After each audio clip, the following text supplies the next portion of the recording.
Welcome to Brawlhalla. Good afternoon, everyone, and I am here with the absolute GOAT, Polymonto, and we are going to bring you your first block of a North American coverage for your Winter Doubles 2v2 Championship. What's going on, Poly? How you doing, homie? I'm doing very good, Slow Motion. Thank you for leading us in for what is going to be the last tournament of this weekend. Of course, it has been a crazy journey. We have seen all of the other regions close it out. SEA, Serenity and Tax Evasion coming out on top. In SA, we had Loris and Kaina, and in EU, we had Godly and Blaze. There's only one region remaining, and the region a lot of people would argue is one that we are most excited to see which player is going to be coming out on top. It is all going to be decided today, Slama.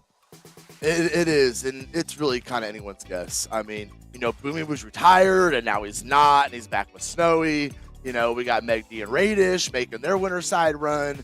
You know, it's the first twos tournament of the season. New legends being picked, new strategies being tried out, new teams forming, and we kind of get it all laid out in front of us for the first time this year, and I'm here for it.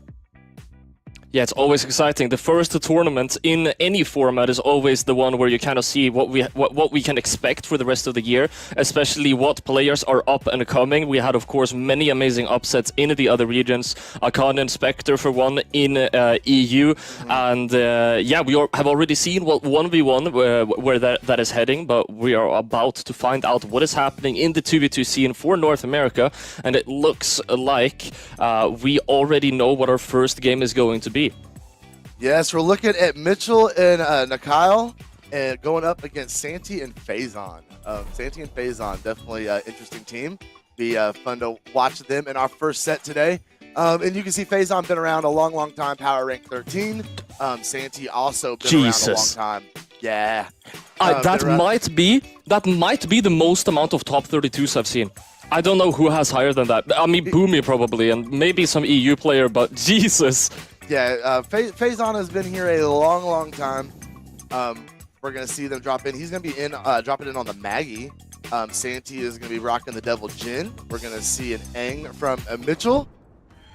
And we have Devil Jin from Nikyle as well. And we're dropping into Demon Island. And here we go, Polymonto, a first game of North American action. Here we go.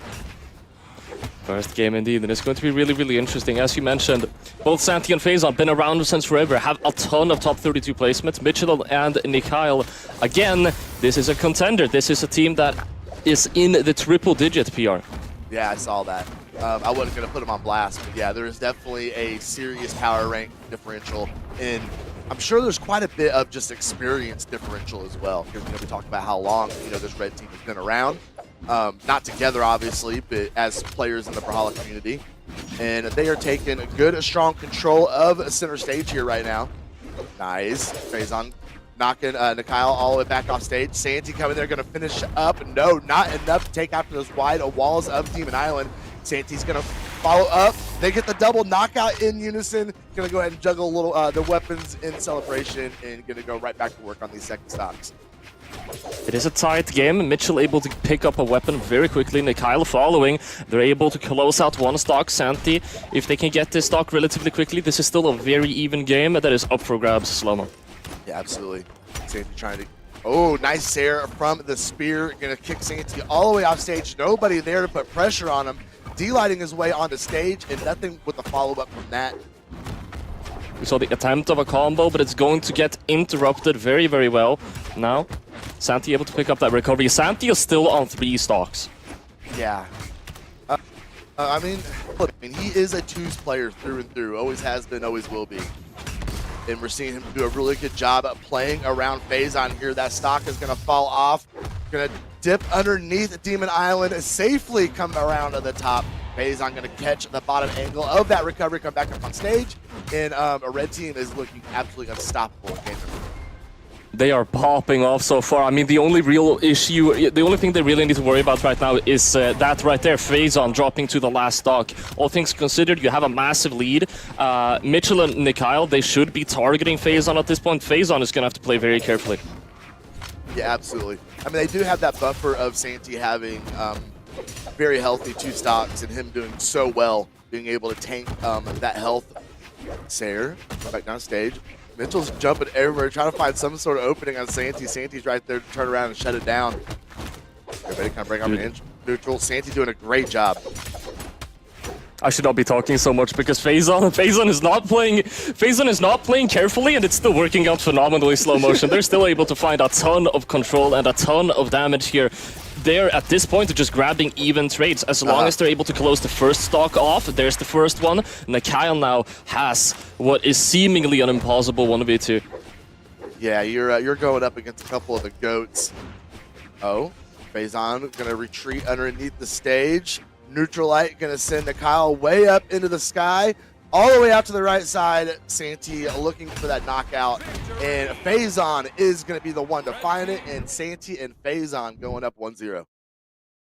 Man, you mentioned Santi was in his element, and I think you absolutely nailed it. Santi was absolutely popping off from the first stock to the last. Almost 700 damage on the board. He took control of that game. Faison, he had a little bit of a rougher start in that game, but he really started to regroup on his last stock, which is kind of rare. Usually on your last stock, you start playing a little bit more careful, which I mentioned on mic about Faison proving me wrong, going in with the sword and grabbing even more damage.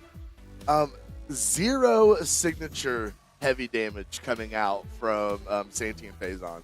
That was just that was all light attacks and just getting the job done. Very nice from them. That's interesting.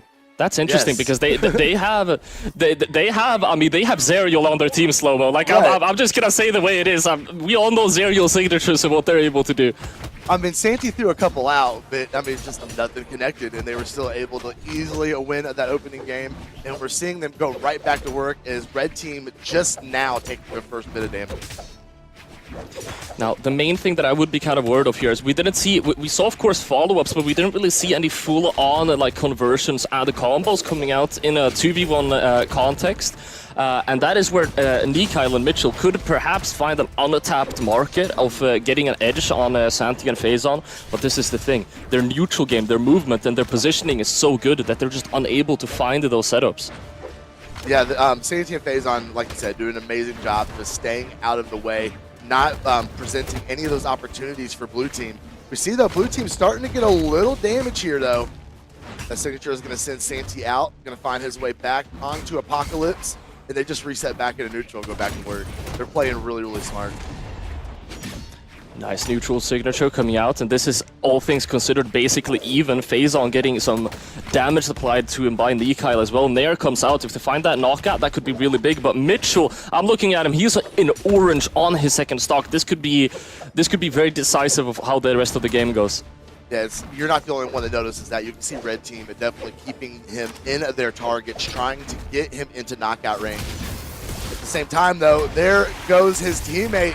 And there goes Faison as well. We are super, super close here. Mitchell being the most damaged on the board and at the fear of being knocked out any moment. He racks up a little more extra credit, though. Okay, gets recovery back up on stage, looking for some more. Ooh, that's really, really dangerous. Mitchell is way too far away to try and come in and intervene. They're not able to find a full-on conversion. Very, very nice weapon throw to interrupt it, but the damage has already been done. And I mean, it looks like they're getting higher confidence from it as well, because they're doing a lot better now, slow-mo. They absolutely are. Is it going to be enough? Because Santi and Faison are definitely sticking right with them. They're not able, Blue Team's not able to take any actual lead. From this team, okay, Faison just literally getting axe damage at will here in the middle of the stage. Kyle gonna come up underneath him. Sig gonna go ahead and rack up a little damage. That Sayer is going to be huge. Santi holding the down Sig away off stage, and they're putting the pressure on really heavy now. They are getting the damage that they need, but it's too little and too late. I mean, if they at this point, Faison and Santi, they know it. They're basically going for even trades. If you continue trading evenly, you're going to be winning. That's the knockout coming on to Mitchell as well, and Nikyle finds himself in this 1v2.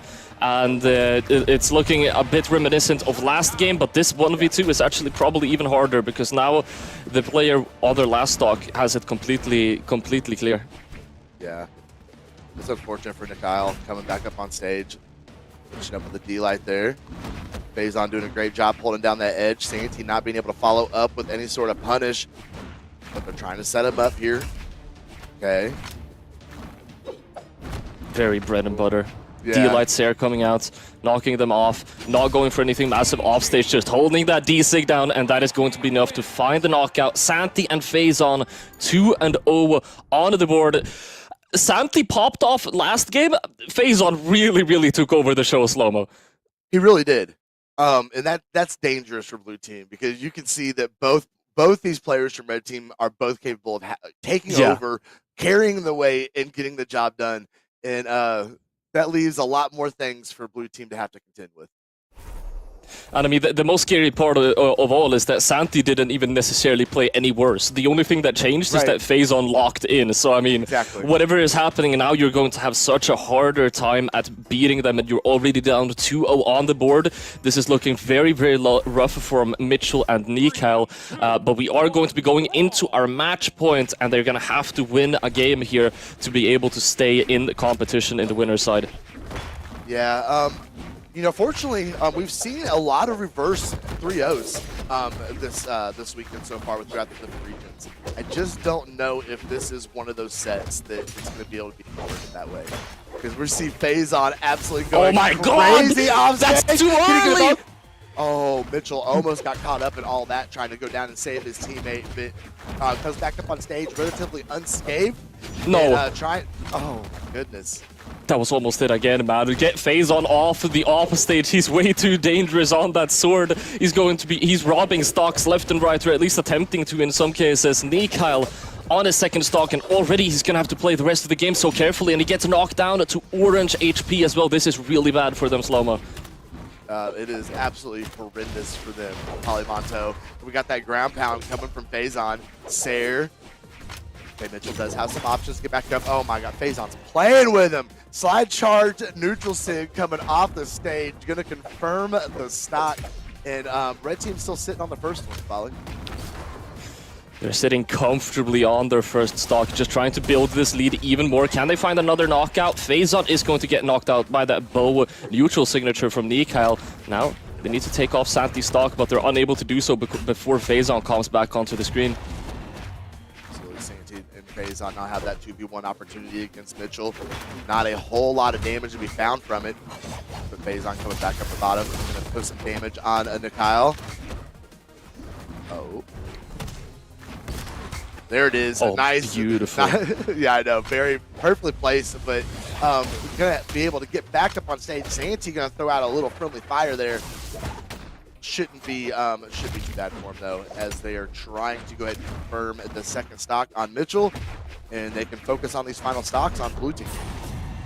It's the same story all over again. I'm starting to sound a little bit like a broken record, but at this point, just go for the bread and butter. You have such a massive lead. You don't need to go for anything massive. Santi and Faison, they know it. Throwing out that side signature, that's completely worth. You don't even need to worry about it. You can probably knock out Faison. You can probably knock Faison out another time and still have a fighting chance. Yeah, I mean, yeah. Even if Mitchell got the stock off of Faison, he's still got 2 on Santi. He's gonna have a very difficult time being able to get anything going in this 2v1 situation. I think red team is gonna be able to wrap this up pretty quickly. Although he is fighting back with that spear, getting a little something. The red team are right there to shut it down.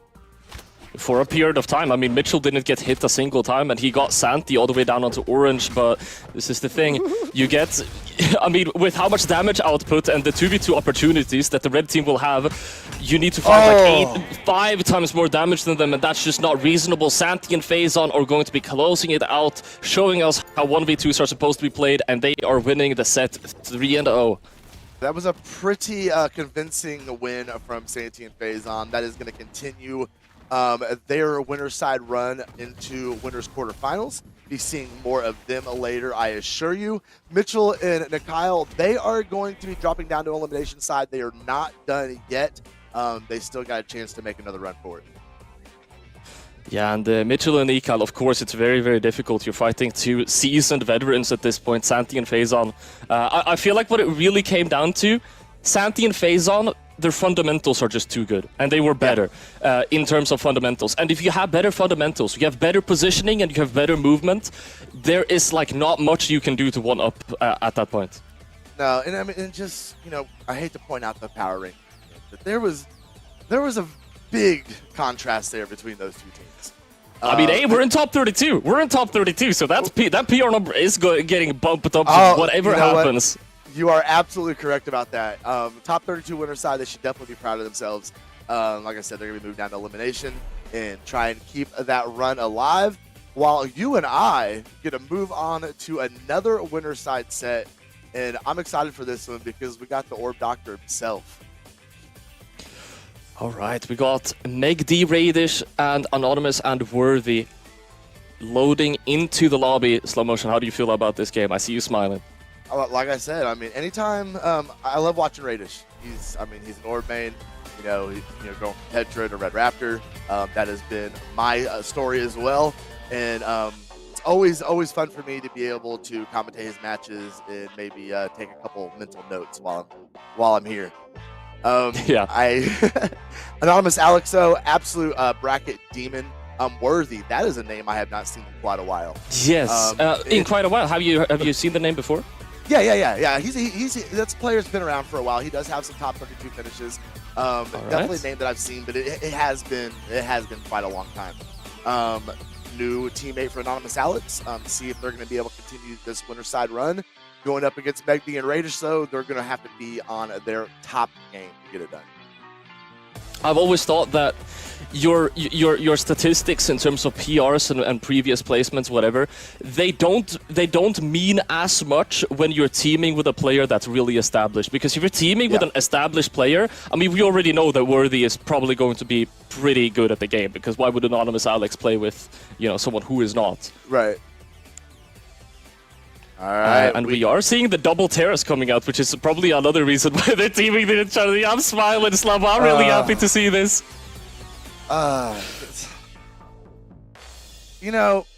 guess I guess in the hands of the right team, a double terrace can still be effective. But the slowness, I don't know. We'll have to see. I think honestly, if they're coming in with this game plan, I think Raish and MegD are going to run circles around these series. I guess is what I'm trying to say. Double Terros is definitely a team comp that I condone of, but let's be honest, you're fighting Raish and MegD, there's probably not a lot of team comps that is going to make that matchup easy. No, not so much. And we're going to see right here, starting out on Apocalypse, have that soft platform to work with. A Raish immediately putting those boots on the feet and going to work with it. Yeah, we already saw some initial team combos 10 seconds into the game. Amazing positioning, amazing showcasing of positioning from Raish and MegD coming out straight off the spawn. So far, Anonymous Alex and Worthy are able to find some stray hits, and MegD is getting quite damaged actually. But Raish is not. He just now is starting to really kind of take some damage against that first stock. But he has just been sharking his way in the air and just getting those 1-2 hits, racking up some good damage. Anonymous Alex already at the fear of losing his first stock, but MegD is gone on his, and so is Raish. Blue team coming out and taking an early lead. Nice follow-up, and that's the thing, MegD and Raish, they're finding a lot of stray hits, but if you're fighting two Terros players, whenever you get stuck into that team combo, I mean, you don't even need to go for something flashy, just as they made an amazing showing of, load up that side signature, and that's going to be an easy knockout. Absolutely. See how MegD and Raish are going to try to oh my lord. This. We both know how good both of these red team players are at controlling the tempo of a game. Whether Slow motion, what happened? Raidish's last stock. What did we miss? What happened? He was doing so good. He was doing so good, and then the double Terros came out, a couple of side signatures, and that stock is already melted. Anonymous Alex, that's really, really scary. And he's not going to be able to come back either. Actually, yes, he will. He saved MegD. Still going to go ahead and take the stock from that down signature. Oh, the gravity get the side sig, going to come up empty, easily going to find his way back up, catching an unarmed Sair from MegD. Recovery coming up, MegD still floating up in the air, looking for those anti-airs. Raish going to confirm a stock. but blue team is looking very, very solid in this opening game. Red team needs to be a little nervous, I think. Anonymous Alex dropping down to their last. Now Worthy probably gonna play a little bit more aggressive, try and get those stocks off. He's gonna find that end light. MegD with a beautiful revenge attack though. Ser not committing to the offstage. I mean, who would want to against Battle Boots? Right. Yeah, very, very true. Even with those wide hitboxes off the axe, you can still get yourself in some precarious positions down there. Anonymous Alex is going to confirm Raidish's last stock. MegD 3 stocks to 1. I think this is going to be a definite, okay, reevaluate, go next situation for Red team. Just looking to close it out at this point. Gets a side light Nair, gets the D-light, swapping over to the hammer. I smell a stomp Ser from a mile away. Wanted to go for it, but MegD doing a really good job at fighting back. Takes a D-sig to the face. There it is. Stomp Ser, there it was. And blue team taking an early lead against Raish and MegD. Worthy played pretty well in that opening game. A very good synergy with Anonymous Alex. They did a really good job being able to handle this powerhouse team from MegD and Raish, and see if they're going to be able to continue this lead. I saw a lot of options coming out from Worthy that made me kind of scratch my head, but they kept on working every single time. And having a little bit of a chaotic player like that with Anonymous Alex, of course, Terra's very bread and butter heavy, or at least it can be. These guys are showing us how you can spice things up a bit, throwing out a couple more side signatures than you're used to seeing. Well, looking at that, when we were looking at that chart just a second ago, I mean, Worthy, he actually put out more damage than Anonymous. That first stock, he tanked forever. Worthy played amazing in that opening game. See if he's going to be able to keep that pace. That was impressive, actually.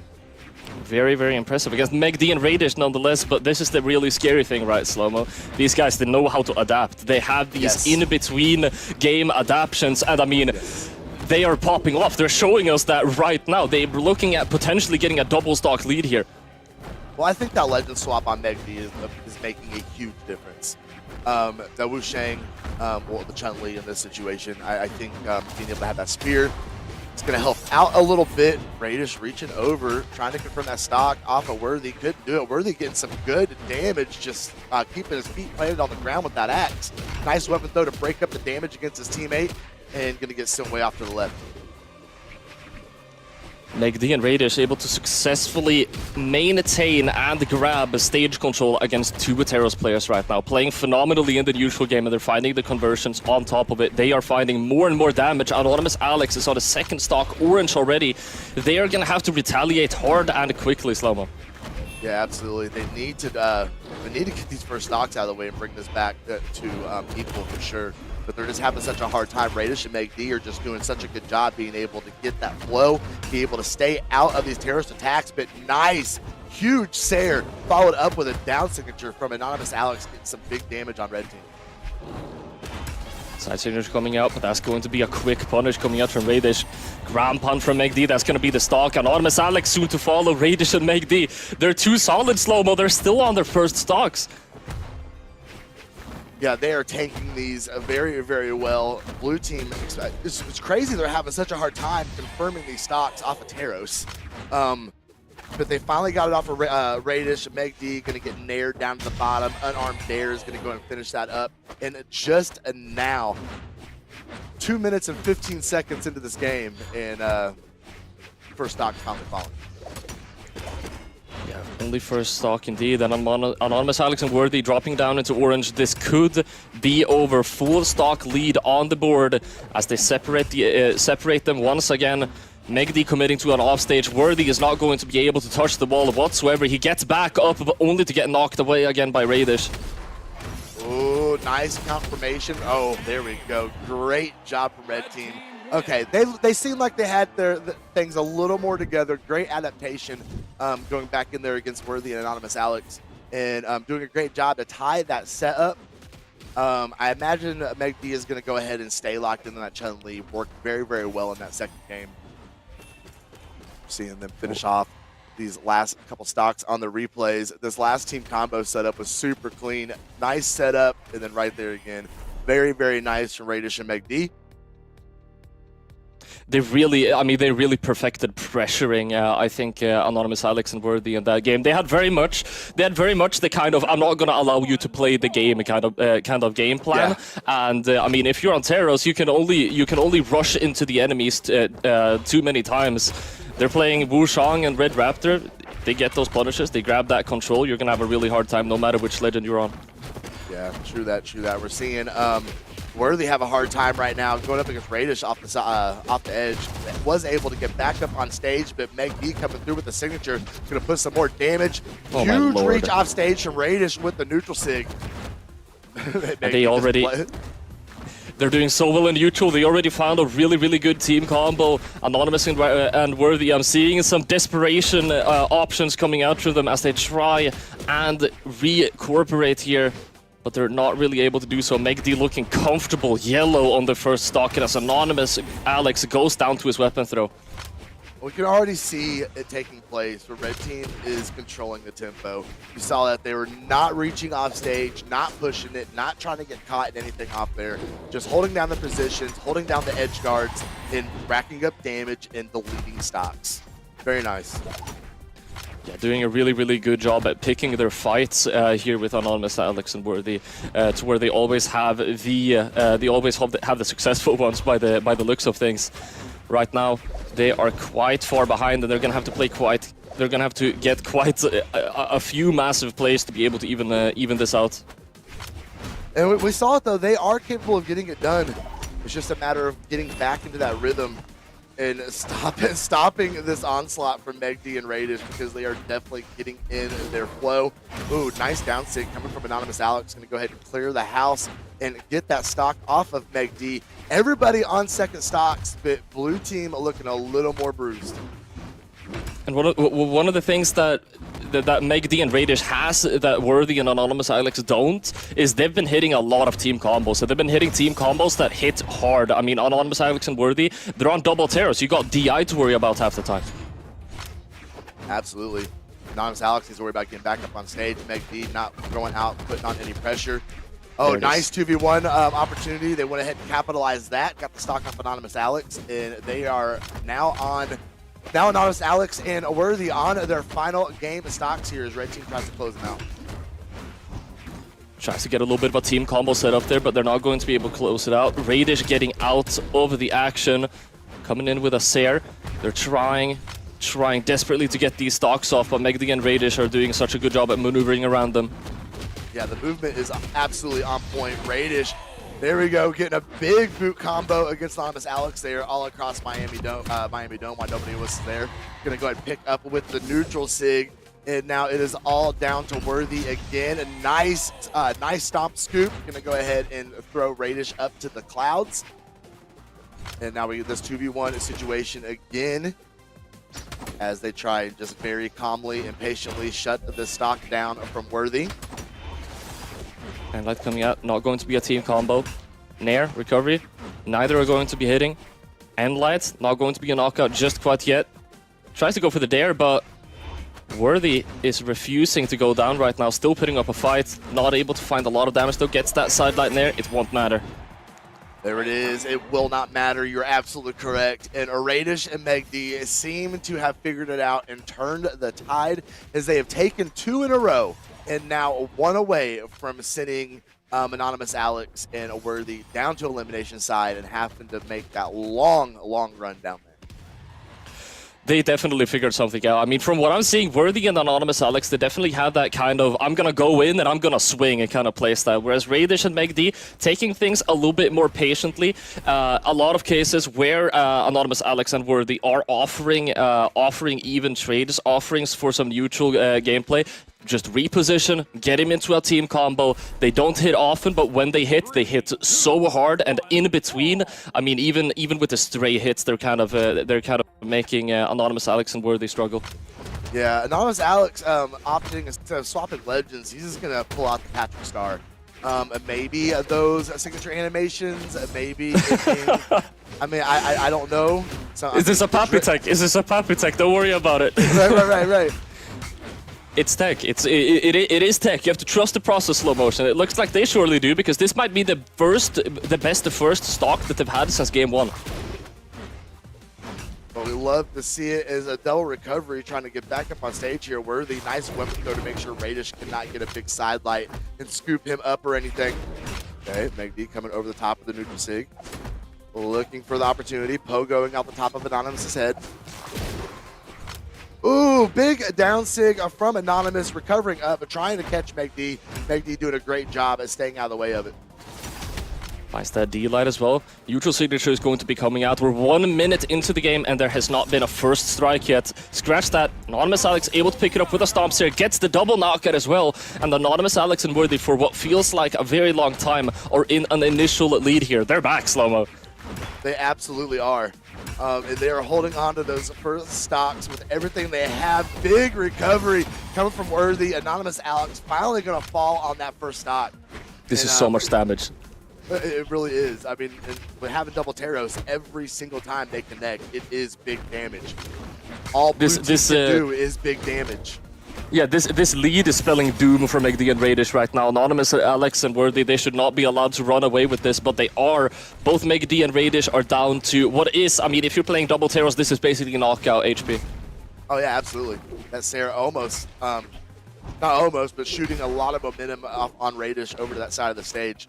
MegD struggling to get back on, staying out of the way. Yeah, you see at this point, all of the attacks, they're going to send the MegD and Raish absolutely flying. See the first knockout coming out off the left side. Anonymous Alex wants to commit onto Raish, but they're not able to find the side signature coming out. And Raish is still sustaining this stock, keeping the dream alive for a 3-1. But Anonymous Alex and Worthy, they're making it harder and harder. Yes, that is unfortunate. Raish really wanted to tank that stock a little bit longer. He now has the boot back on. See if he can rack up some quick damage and try. They need to get these stocks off the blue team. They need to do it right now, or it is going to be forced into a game number 5. There we go. Getting even hits, even trades here in the neutral game. Anonymous Alex and Worthy, they have more damage output. They have the lead. If they just keep playing like this, they are going to come out on top eventually. But MegD and Raish, but we already know what we should be afraid of. It's only a matter of time before they find that team combo, and that could be a completely different game. If they could have got it right there against Anonymous Alex, it could have helped them out a whole lot. But look, there it is. What is Worthy? Worthy just stood up on the platform and let his teammate get bodied. No, he did that axe there. He did that axe there, which completely interrupted the team combo. If he didn't do that, that would have been the stock absolutely over. But the initial, yes. Raish running around here, getting caught in the back of the head off that stair. And we are going to see a game number 5 here. And this is one I did not expect to go the distance, Polly. Me neither. They're absolutely surprising us right now, taking it to game 5. They were able to step up their game. All right. Nobody's wasting any time. They want to get right into this game number 5. We got Demon Island, Fortress of Lions, and Sazuku, I can't even talk today, Castle. And they didn't like any of those. They're going to restart it. I missed that. I missed that team combo on the replays. It was really funny. It's almost like Worthy was keeping Anonymous Alex guessing, where it's like, am I going to save you out of this combo or not? I guess I should, maybe. They are big braining. They're stuck with the last 3 maps again. And I just don't know where we're going to go. And honestly, Alex, lots and lots of damage in that last game off the axe. 535, not too bad at all. We are going to go to Demon Island for no matter what happens. This is going to be the final game of this set, and one of these teams is going to be sent down to elimination side to fight their way back up. I think it's really, really interesting. MegD and Raish, they're fighting double Taros, and they ban the maps so that they're forcing Anonymous Alex and Worthy onto only small stages, which normally is not something you want if you're fighting double Taros, right? Especially, it's at least not something I would want. But it looks like they know something that we don't, Slow-Mo. Yeah, I mean, Taros, being able the huge range on the axe side sig, for example, definitely cover a lot of this Demon Island. Sorry, get distracted by this interaction here in the center of stage as MegD and Raish try to hold on positioning here. Trying to find some damage in between all of the combos that we're getting so far.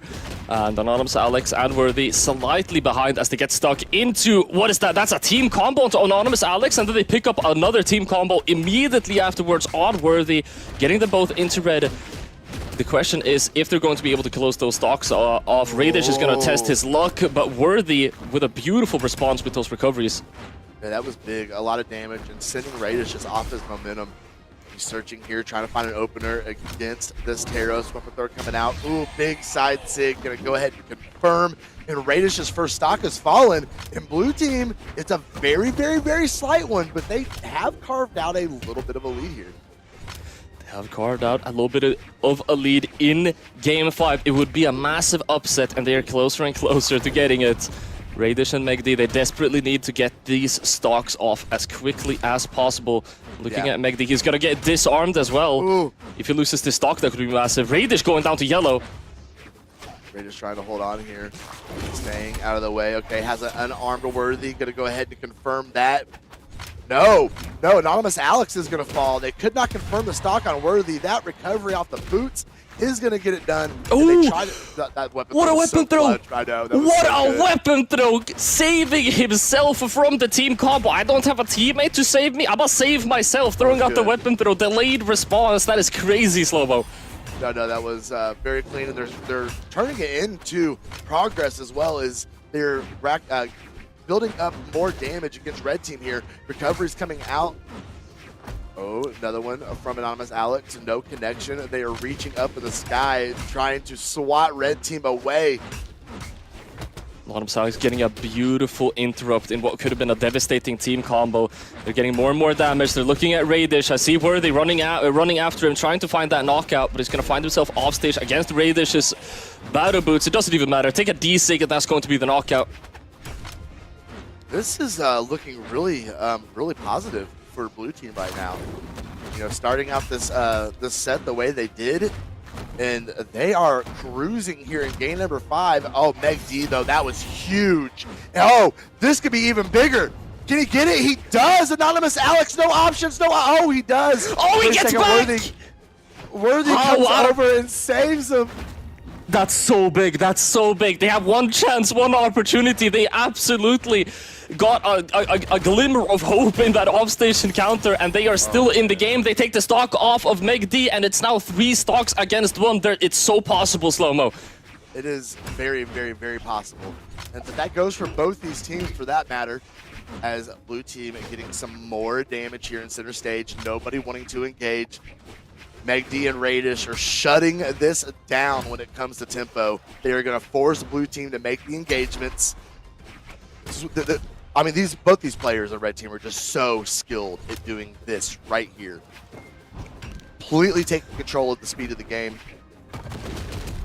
Finding stray hits whenever they're able to, and this is massive. If they can find this team combo, Worthy doing such a good job. I mean, how do you manage to land safely against Raish and MegD when they're throwing out anti-airs? I don't know, but Worthy just showed us how it's done. This is so close, Polly. Oh no, team damage being exchanged over there. MegD coming through, gonna get one in, but Raish being sent way out to the side. He is super red. A Sair, that'll do it. Okay, and it is now a 2v1 situation for MegD. He has got to put hands on Worthy, and he's got to do it right now this second. 1 stock remaining for MegD. Can they do it? Just one hit away from throwing MegD off stage. He's got to get hands on Worthy. That's the only way. Force this into a 1v1. That could have been so big, but it's not going to be able to find the read out of it. No extension. They're getting straight hits. MegD doing a really good job staying out of the way. MegD going down for him. Wait a second, that's going to confirm. Okay, hold on. Let MegD cook, because now this is absolutely possible. He can get a weapon in hand. He can do some work with these gauntlets as long as he stays out of the way of that axe from Anonymous Alex. But he did the down 6 going to confirm. That's going to be it. What a forceful way to be sent down to elimination bracket. That was so dang close, Polly. I cannot believe it, man. Anonymous Alex and Worthy, they're going to be advancing through the bracket, sending MegD Ash down into elimination side for a top 16 game. That was crazy. What we'll call that an upset. That was, I did not expect that to go that way. MegD and Raish, they have got a much more difficult afternoon now. As they go down to elimination side, there's going to be all kinds of sharks down there, and they're going to have to try and find their way back up. We'll finish up with these replays here, and that's just, that last stock, man. Here we go. I was holding my breath, man. Oh. It was so tense, but I mean, that's the thing, but it's the most tense. You already know. Anonymous Alex is going to be throwing out a signature. You don't know when, you only know that it's coming. That is true. Speaking of things that are on the way, as we finish up with these post-game statistics, we're going to take a little break. We got plenty of more sets for you guys. Me and Polly are not done for the day by any means, but we are going to take a little break, let you guys stretch your legs, and we're going to get back with some more Brawlhalla action here in just a second.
What's up, Brawlhalla, and welcome back. My name is Polymonto, and I'm joined here by Slow Motion. You are watching, of course, Winter Doubles Championship. We're watching NA today. How are you feeling, Slow-Mo?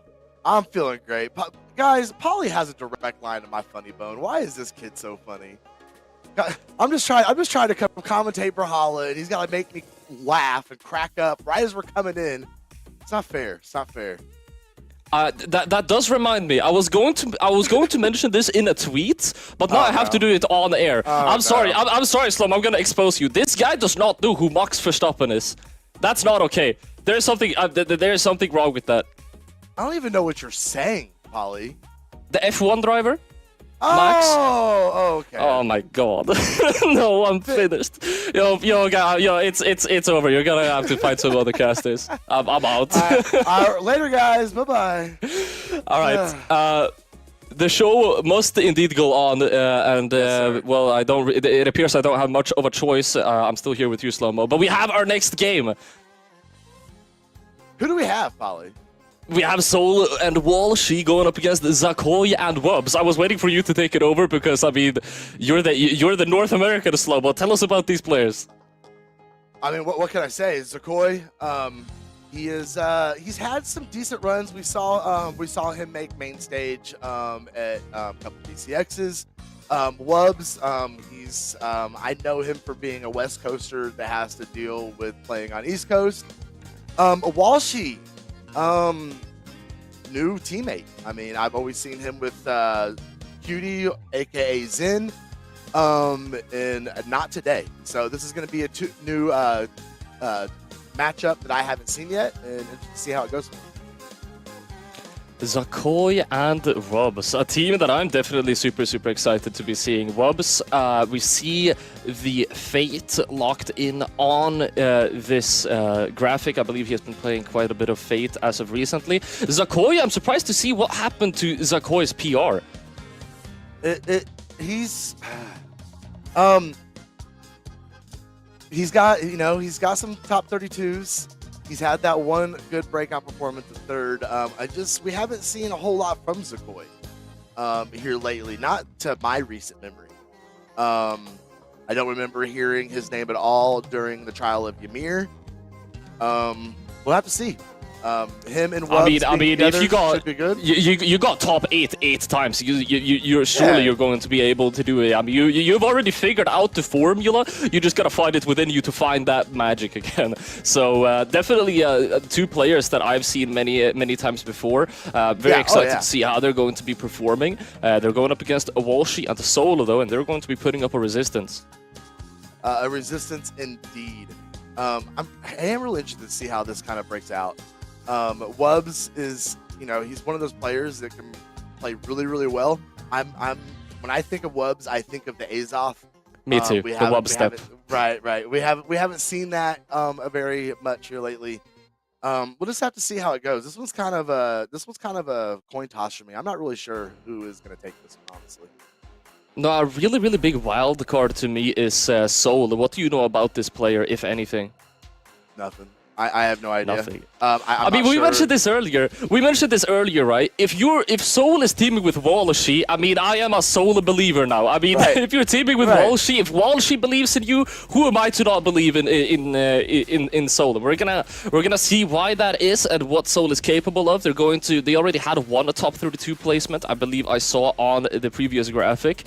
This is going to be their second, potentially even getting even deeper into the bracket if they can take out this team that is, because I don't believe we actually officially stated this. We have moved on to the elimination side of the bracket. Yeah, we probably should mention that. Yes. There is no second chances anymore. If you see me and Polly on your screen and you lose a set, you're done, because we are down here in elimination side for the rest of our ride. So we're getting the players in here. Wubs being the last to come in, and he's gonna confuse us all. He's gonna pull out the Rick. Okay, I mean, Rick, it does make more sense to me than the Fate, because now we at least have one familiarity, right? We have that axe coming out from Wubs, which I am definitely excited to be seeing. Well, and if you come in with the Fate, you're not gonna be able to take a whole lot of damage. I mean, 2v2 too. I mean, you're Scythe and Orb in 2v2. Right. So this is definitely the Barraza definitely going to be a smarter pick in our very educated opinions. So good job, Wubs. I mean, in my educated opinion as a spear player, I mean, spear and blasters. I mean, you're gonna be able to find some funny things. Let's not forget that blasters end light, while it is easily punishable, it lasts an eternity, and Zako is gonna be able to find the follow-ups off of that. All right. Here we go. We're going to drop into game number 1 on Demon Island, and Soul trying to go straight to work on that cannon and racking up some little bit of early damage here against blue team. Already have a ton of action, and Walshy and Soul have barely been hit so far, albeit we're only 15 seconds into the game, but Zako and Wubs, they are definitely getting some damage here. Oh, for sure. Zako reached up in the air with that recovery, couldn't find anything from it. Wubs trying to break it up a little bit there with the down air. Tried to cancel D-Light off of the blasters, but not finding anything except keeping a little bit of space and I guess mitigating a little bit of that damage intake. Quite even so far. All players getting into knockout percent at this point. And Light comes out, wants to try and find a team combo. The side signature not going to be connecting, way too late on it. And still, I mean, still no knockouts. This is a very, very tense first stock. Yeah, you're seeing they're kind of slowing it down here. There we go. Stock gonna finally come off the Wubs. Zako left all alone, retreating very smartly off stage, waiting on Wubs to come back down. Nice passing catch. They were super hurt, so much force and momentum coming off of that little team combo. And Zako, and now the last one with 3 stocks on the board, and was holding on to, oh no, not enough to knock out. He's gonna make his way back to Demon Island, and no one there to bring him. Nice neutral light. Yeah, he was knocked away a super long time ago, and he gets back and he immediately almost gets that double team combo opportunity. Not going to be connecting it. Nonetheless, I mean, I don't know what else to say that hasn't been said, Slobo. This is really even. We're fighting tooth and nail right now for every single encounter. These guys are evenly matched. Oh yeah, absolutely. If I was gonna guess that a set that was gonna go the distance, I think that this one would be it. At least for what I'm seeing in this opening game. Of course, you know, this is game 1. There's always downloads. There's always adaptations. You know, I'm sure we're going to see some legend swaps, whatever it may be. So, but so far, it's so good. This is so close. I'm just looking at these stocks. There we go. Finally, Wub is being taken off the ceiling. Zako in danger of losing his stock off the left side, but Soul could not find a knockout option on him. Is going to be able to keep it, but this is the thing, right? Well, all of these players this deep down, Wubs has a fresh stock, and as they get that knockout, that's a 2v1 opportunity. They're only able to find really one conversion off of it. They get a second one, even with Zako being back on the screen. Wubs is getting a little bit bullied right here. Yeah, he absolutely is. We're seeing Red Team start to get a little bit of a lead here, though. They needed to tank out that stock. Soul and Walshy falling. But they have put a little bit of extra credit in on these final stocks of blue team and have got themselves in at least a decent position to be able to go ahead and confirm. As Zako, though,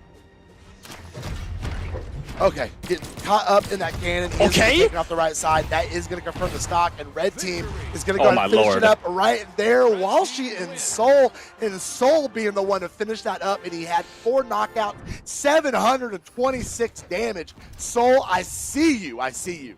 I see you, Soul. I should never have doubted you. 726 damage against Wubs and Zako is nothing to scoff at. Making absolute magic happen with that cannon at the end. Jesus Christ. These guys are serious, Lobo. Absolutely. What a nail biter of a first game. Zako coming in with 404 damage, 43% accuracy on his light attacks throughout 13 SIGs. Didn't hit a thing.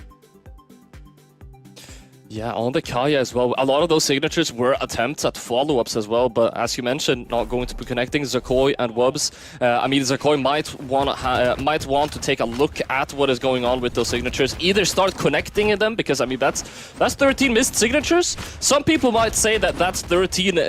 That's 13 times you got punished. I see 13 missed signatures, and I see like, what is that? 240 potential damage if you connected all of them. Right, that is gone. Oh no. Oh, no. Nice. Okay, Zako and Wubs, that was a great way to go ahead and start this game number 2, letting red team know that no, you may have got game number 1, but we are still going to fight you. In the first stock coming off of Soul, Zako reaching back to the signature. He missed that one too. Walshy going to be taken off the bottom of the stage, and we have got both of the first stocks from red team gone. I think we're starting to see a little bit of a game plan change coming out from Wubs and Zako. I'm especially looking at Wubs, as mentioned previously, throwing out more blasters attacks that have super long active frames, and Zako is able to connect to those follow-ups now. They're able to find a lot of extra damage off of doing that, but Wubs is going to get knocked out either way. I'm not sure what that ground pound was. Not either. And unfortunately, is going to go ahead and take those first stocks off of blue team. They're going to let red team go ahead and bring this back. If they, okay, that's what you need to do. Soul getting some good hits with that cannon, just literally marching back and forth across the stage here on Demon Island, hitting blue team at will. Walshy getting tossed up in the air, coming back, has those gauntlets in hand, catching a down air on his way back.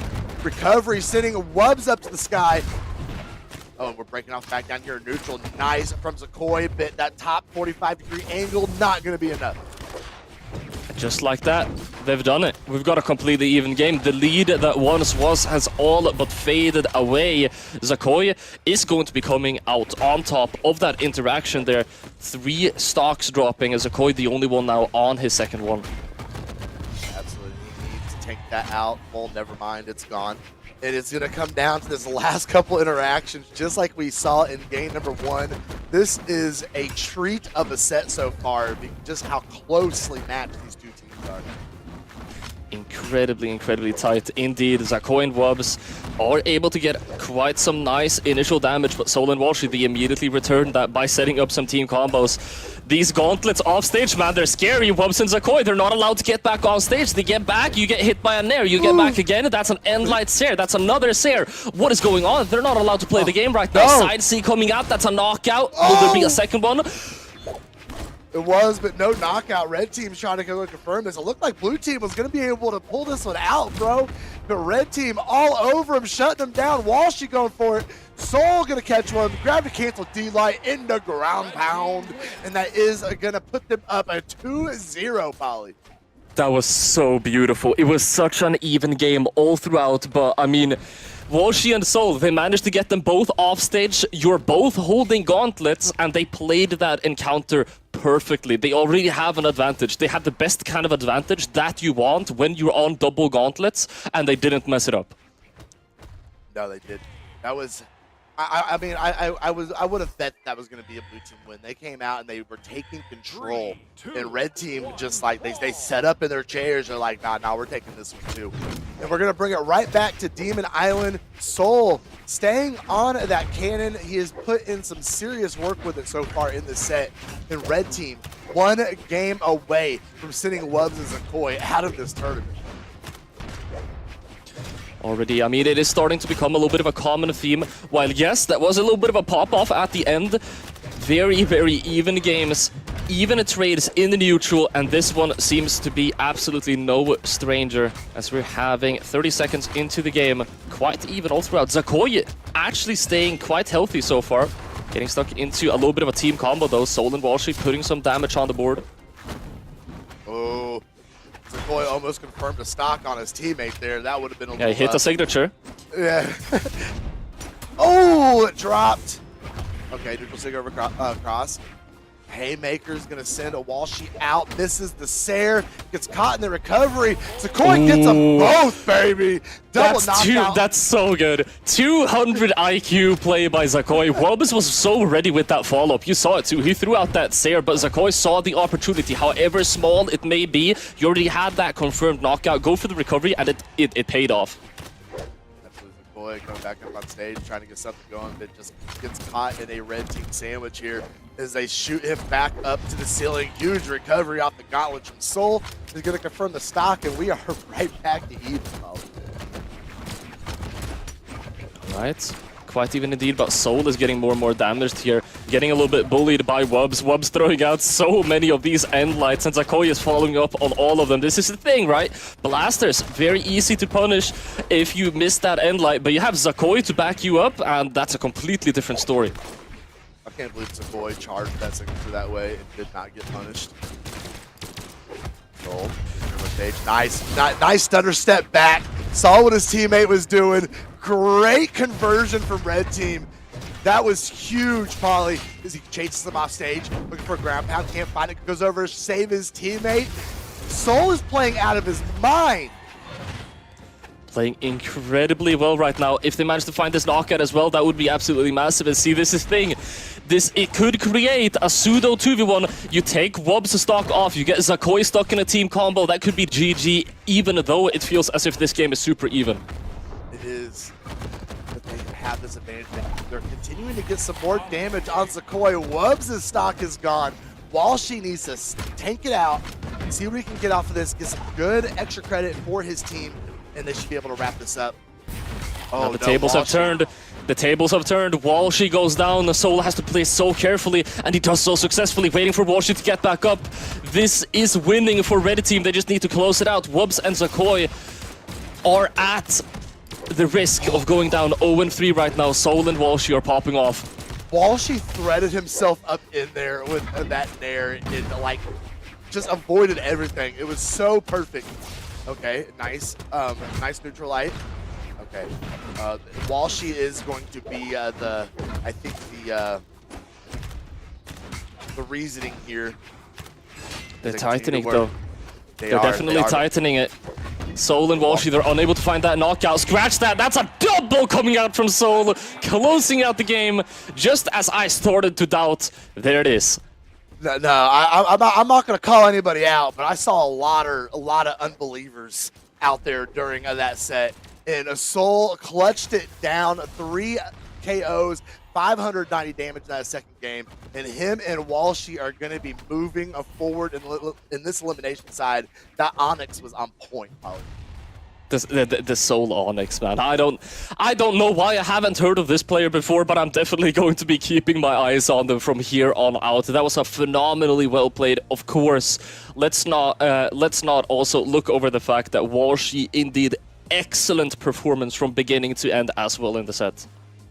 No, that was just great team. I mean, honestly. I mean, Soul coming in, I didn't even notice before that set. 167 PR. He is. That's going to get a little better. I see, a little bit. I feel like that. I feel like that's going to improve after today. You know, that's a common theme. That's a common theme for today. But Walshy, I mean, Walshy and his teammate, they're having a good run. We'll see how they continue. I looked at their run. They're going to have a tough time down their elimination side. We pointed out earlier that there is nothing but good teams down there at this point. But with that being said, Soul and Walshy moving forward, and who do we have up next? So I do believe we have up next Zuko and ArchAngel going up against Hideway and BalloonBoy. And I don't want to do you like that. I know that you want to believe in your boys, but we're not in winners, Slow-Mo. They're not going down to eliminations. No, they're not. No, they're not. But if we look, okay, I am gonna. I'm. Everybody knows I'm a little biased. BalloonBoy's been coming around for a long time, and he has been getting so good. Oh yeah. About middle of the year last year, you just keep hearing his name more and more. Oh yeah. And now he's here, fighting for this elimination side. Hideway, another great player that we've been seeing a lot of. 2 top 8, 2 top 32s. Man, this is gonna be a battle. The thing that really worries me is my boy Zuko over there. That worries me. Absolutely. We don't really know what to expect coming out from ArchAngel and Zuko. Only time will tell. As you mentioned, Hideway and BalloonBoy, a team, not only a team, but also, of course, individually, both players very, very spoken about as of recently, spoken about more and more for every single tournament that goes by, and every single time they're on a stream, they show us exactly why that is. And time will tell how this set is going to be going. Zuko and ArchAngel, I do want to take a very quick look at how they ended up where they are right now. It does look like actually they managed to break into top 32 on winner's side. That is impressive. Who was it that? Here, I got it up. Who was it that sent them down? That is kind of interesting. Hybrid and Seabass. Okay, Seabass still hanging out up there. That's interesting as well. That's fun. They're gonna have their work cut out for them. BalloonBoy and Hideway are definitely gonna be on their A game. They want to continue their run. And if I'm BalloonBoy and Hideway, my game plan is I am focusing on Zuko as soon as I hear 3, 2, 1 brawl. My game plan, if I'm Hideway and BalloonBoy, is just to think, I'm the better player, I'm gonna play, and I'm going to win. That's like, in most cases, first game, that is a really, really good mentality to have, and then you can kind of adjust afterwards in terms of how things are going, especially Zuko and ArchAngel. Now, this is the thing, Slow-Mo, we don't know exactly what these guys are up to, we don't know exactly what they're capable of. Hideway and BalloonBoy, they're in the high elo queue way more than we are. They probably know what to expect here. They probably have a little bit of a game plan. Yeah, for sure. And I'm interested to see what it is. Zuko, I just keep coming back to that. I see that PR, and I'm just trying to figure out what the story was that got them to being right now. That's a hell of a run. You can't even deny it. So they did beat, I believe, in the top 128, at least to get into top 32 winner's side. They went to game 5, coming out on top against Sprite and Glue. That's a good dub. Okay. That is a really good dub. That is already an upset. That is. Okay. We're not gonna have to wait much longer though, fortunately, because everybody is starting to kind of fall in here. We're gonna get these players ready, and I'm seeing some interesting selections out on out here already. Zuko I don't know. Locked in hard and heavy on this Asuri. I don't know how to feel about this pick. I mean, again, of course, who are we to question and doubt the players that have gotten this far? We are seeing double Qatars coming out. Now, I wouldn't call this a bad composition in your team, but I would definitely call it unorthodox. It is unorthodox, but they still have axe, and we all know that you have to have an axe. That's just the rules now. So. Hideway and BalloonBoy don't. Hey, they don't. They don't have an axe. They have double guns. How do the kids say they built different, Polly? Come on, bro. All right. We're going to get in here. Ragnir, that is a very effective pick. Having those guitars, being able to fall back on that axe. Some good team combo opportunities here between that Asuri and the Ragnir. Being able to have that sword and guitars. But we're going to find out right now. We don't have to question anymore. We are dropping into Apocalypse. This is going to be a good one, Polly.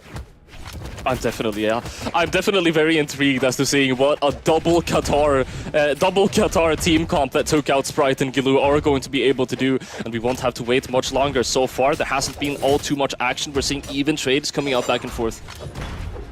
All right, but Hideway trying to get some good shots in there off stage. Nice recovery to get back on, but BalloonBoy being sent down the bottom. Sweat beads are out, and the stock is gone, but his teammate holding down the edge, putting in some good damage, but ArchAngel is going to go ahead and reverse that and take that stock.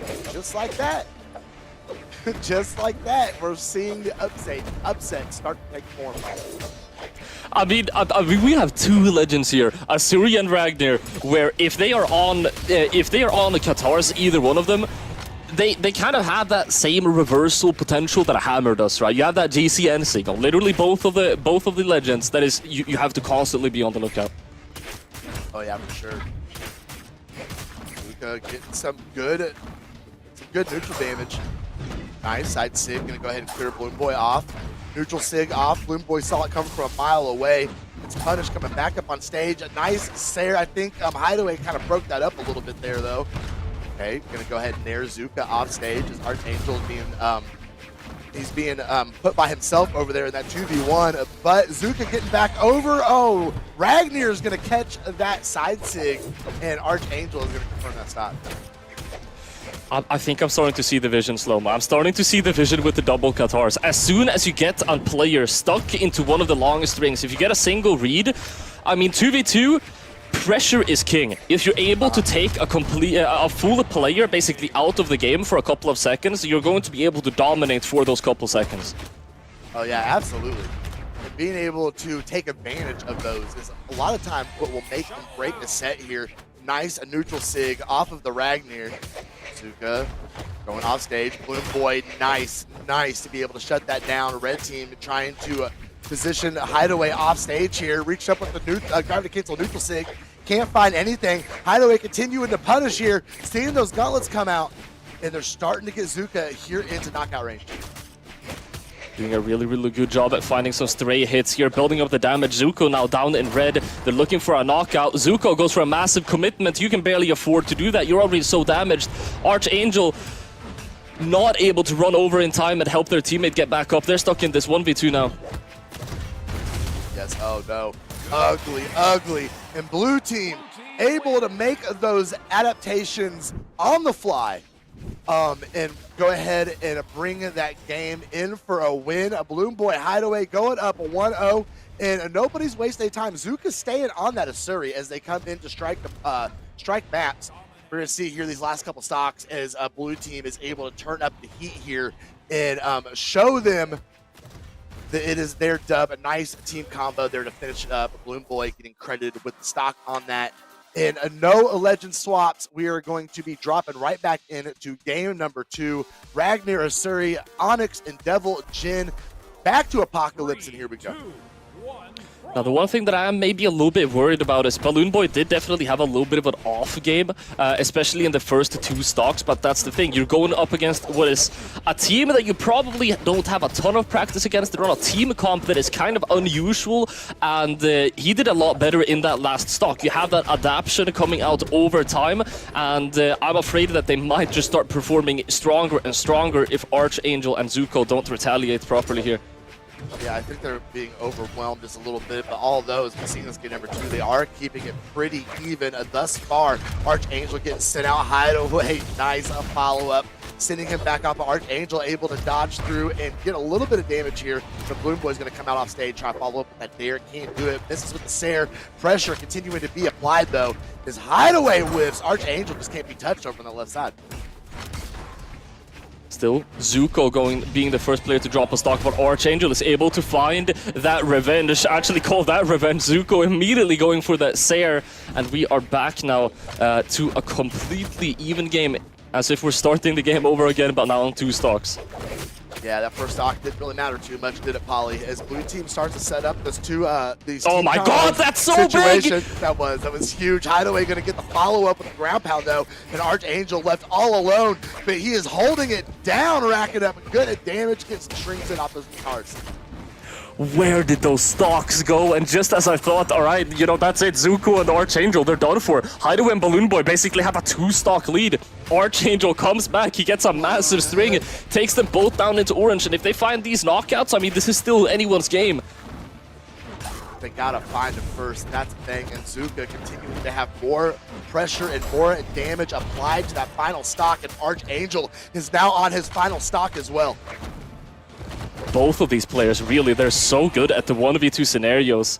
Not getting stuck into any massive combos there. ArchAngel with the ground pound, able to close it out, but you're stuck in a 1v2. You got Hideway and BalloonBoy up against you. This is going to be rough. You get stuck into that team combo. There's not going to be the full-on extension to knockout, but you're in orange and you haven't found a single attack yet. Hideway with the little signature bait there. He's like, come up, it's safe, I promise. ArchAngel, nice dare though, but he just 2 full stocks really on blue team. This is all but wrapped up for them right here. It's gonna have to go to game number 3, and there we go, full extension to the top, a 45-degree corner. And Hideway and BalloonBoy got themselves a very comfy 2-0 lead. Very comfortable indeed. Zuko and ArchAngel. This is the thing that we see. We see time and time again. always with the newcomers that have gotten a breakout performance. You do have a really good run. You've made some upsets. You go against, the way that the tournament format works, every single game you're going to be going up against a team that is a little bit harder. And once you find your wall, you have first stock, or maybe even the entire first game goes well, and then the defending team just take over the show. And I was looking at that chart there, at those post-game stats, and they just shut Zuko down. I mean, all 3 of his stocks were just short, sweet, not a whole lot of damage output. He's going to have to do better to be able, if they're going to even think about reversing the set. Able to connect that end light. Zuko with a very nice immediate interrupt, getting that recovery in. That's quite dangerous though, leaving ArchAngel alone on the screen, not committing to go for the offstage, but rather goes for the 2v1 immediately. Hideway and BalloonBoy, they're dominating stage control right now. Zuko and ArchAngel are not claiming it and holding on to it. No, not at all. Every time they have the opportunity to, nice ground pound from Hideway. Gonna go ahead and confirm that stock. Nice little trade there between the 2 teams.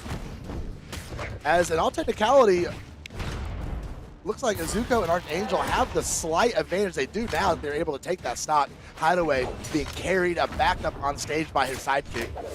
Looking for that weapon drop, can't find one yet. Searching, not taking a whole lot of damage. Gauntlets back in those hands, see what they can do with them. Yeah, honestly, I think Hideway and BalloonBoy might have found their kryptonite, but they're not using it as effectively this game around. ArchAngel is on his last stock though, he's gonna have to play so carefully. Is indeed. Somehow, some way, Zuko realized they needed to step up because he is the healthiest on the board right now with 3 stocks. It's ArchAngel that needs to carry some of the slack now. Okay, finally that stock being taken off. BalloonBoy on his final stock as well. Red team is still holding on to a very slight lead here. That's the thing. Damage is important, but getting knockouts is important. Able Yes. to even out the stocks here and Hideway deep into the red here. If they're able to close that out, if ArchAngel is only able to sustain that stock, they have a fighting chance and they can still take it home slow-mo. Oh, D-Sig. there we go. That's big. That's big for red team. They now have blue team on their final stocks of this game. ArchAngel, though, so close to being knocked out, and we've already seen time and time again what happens when BalloonBoy and Hideway are in a 2v1 situation. Side signature coming out beautifully, beautiful weapon throw to follow it up as well.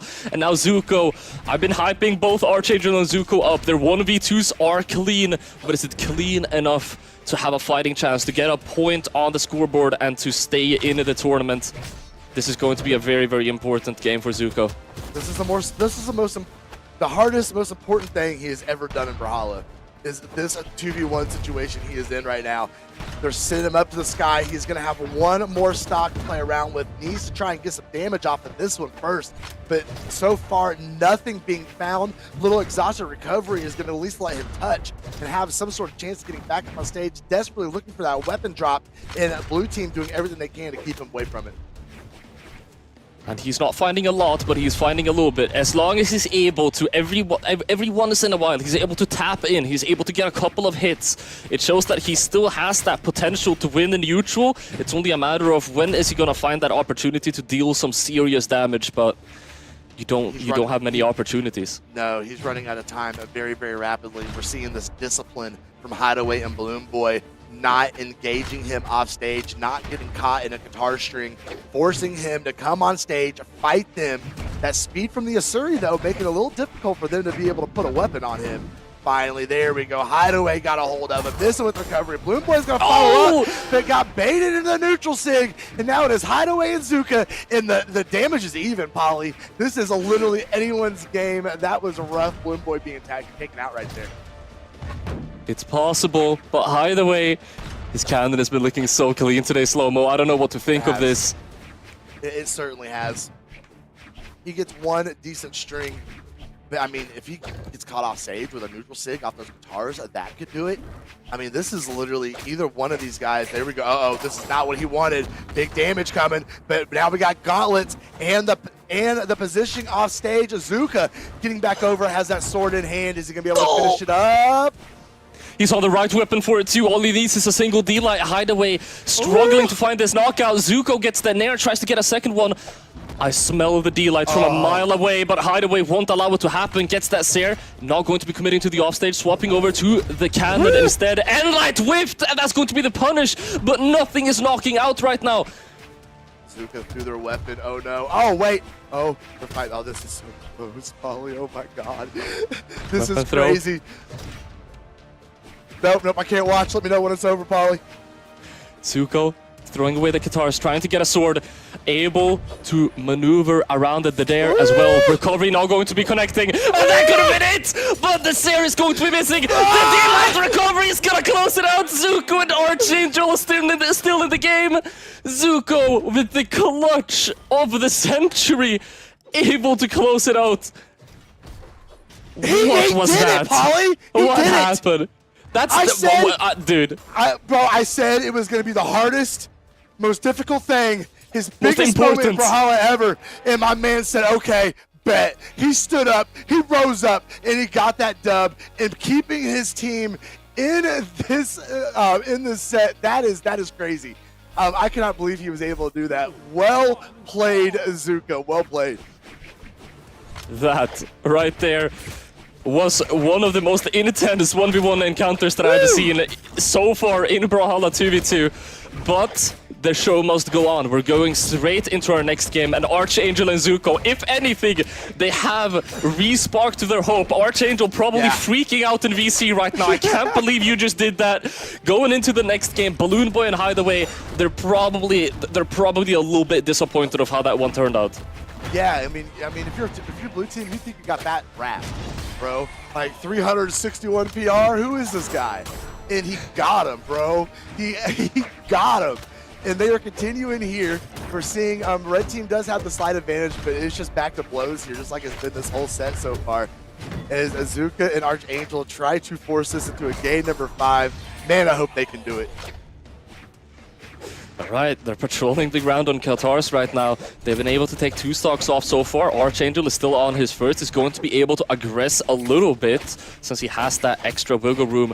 But I'm looking at Zuko right now. Zuko, you were a 1v2 savior just a moment ago, and it looks like they are going to be the first one to go down to last dog. Hideway and BalloonBoy, they said, hold up, you're the player that's really good at 1v2s. How about we make sure that ArchAngel is going to have to do it if a situation like that arises? They're doing exactly what I told them to do at the very beginning of the set. Go after Zuko, get him out, force that 2v1 situation, and that's basically what's happening here in this game number 4. Is Hideway pushes the pressure off stage. ArchAngel able to get back up. No. Weapon throw gonna keep BalloonBoy out of the mix. Nice down signature from Zuko, gonna push BalloonBoy out. ArchAngel gonna whiff with that neutral sig. BalloonBoy looking for the option on stage. Opts to go back. There's a little more pressure on ArchAngel. This is, oh man, they need to focus back on Zuko. Get him out of there. There it is. There it is. Oh, couldn't get the follow up, and I think that would have done it. I don't think at this point I don't think it's going to make much of a difference. Zuko already so damaged. To be able to take this all the way into the end, Zuko is gonna have to be so careful. He finds that knockout though with a nice ground pound. Still, when you're this damaged, you're basically not going to be very usable because of how careful you're gonna have to be. Right, and we're seeing it kind of get a Dude, little Hideway. for him. Yeah, he's deep red. Oh. Okay, that's going to go ahead and confirm the stock off of Zuko, and now here we go. 3 stocks to a very damaged one on ArchAngel as blue team go ahead and tries to wrap this up here.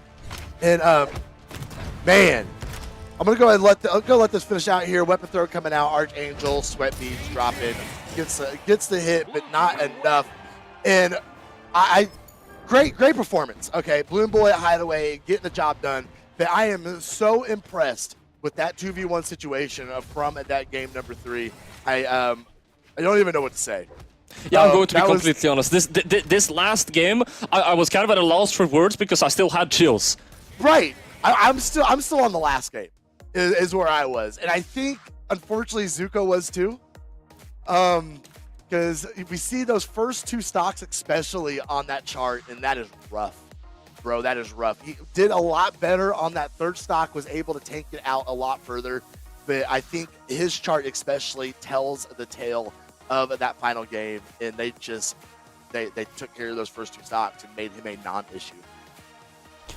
Yeah, beautifully played nonetheless. I mean, ArchAngel and Zuko definitely putting themselves on the map for a lot of esports enjoyers, showing, I mean, especially BalloonBoy and Hideway, showing them what they're capable of doing. The double Qatars, I said it's an interesting pick, and I would definitely say that they delivered. Yeah, oh, for sure, for sure. They had a game plan. Obviously, it didn't just quite work out for him, but I definitely will remember the name of Zuko and how he had one of the most clutch 2v1 wins that I have ever seen. That was super cool to watch, but unfortunately, we're not going to be seeing them anymore today because their 2v2 run is over, Polly.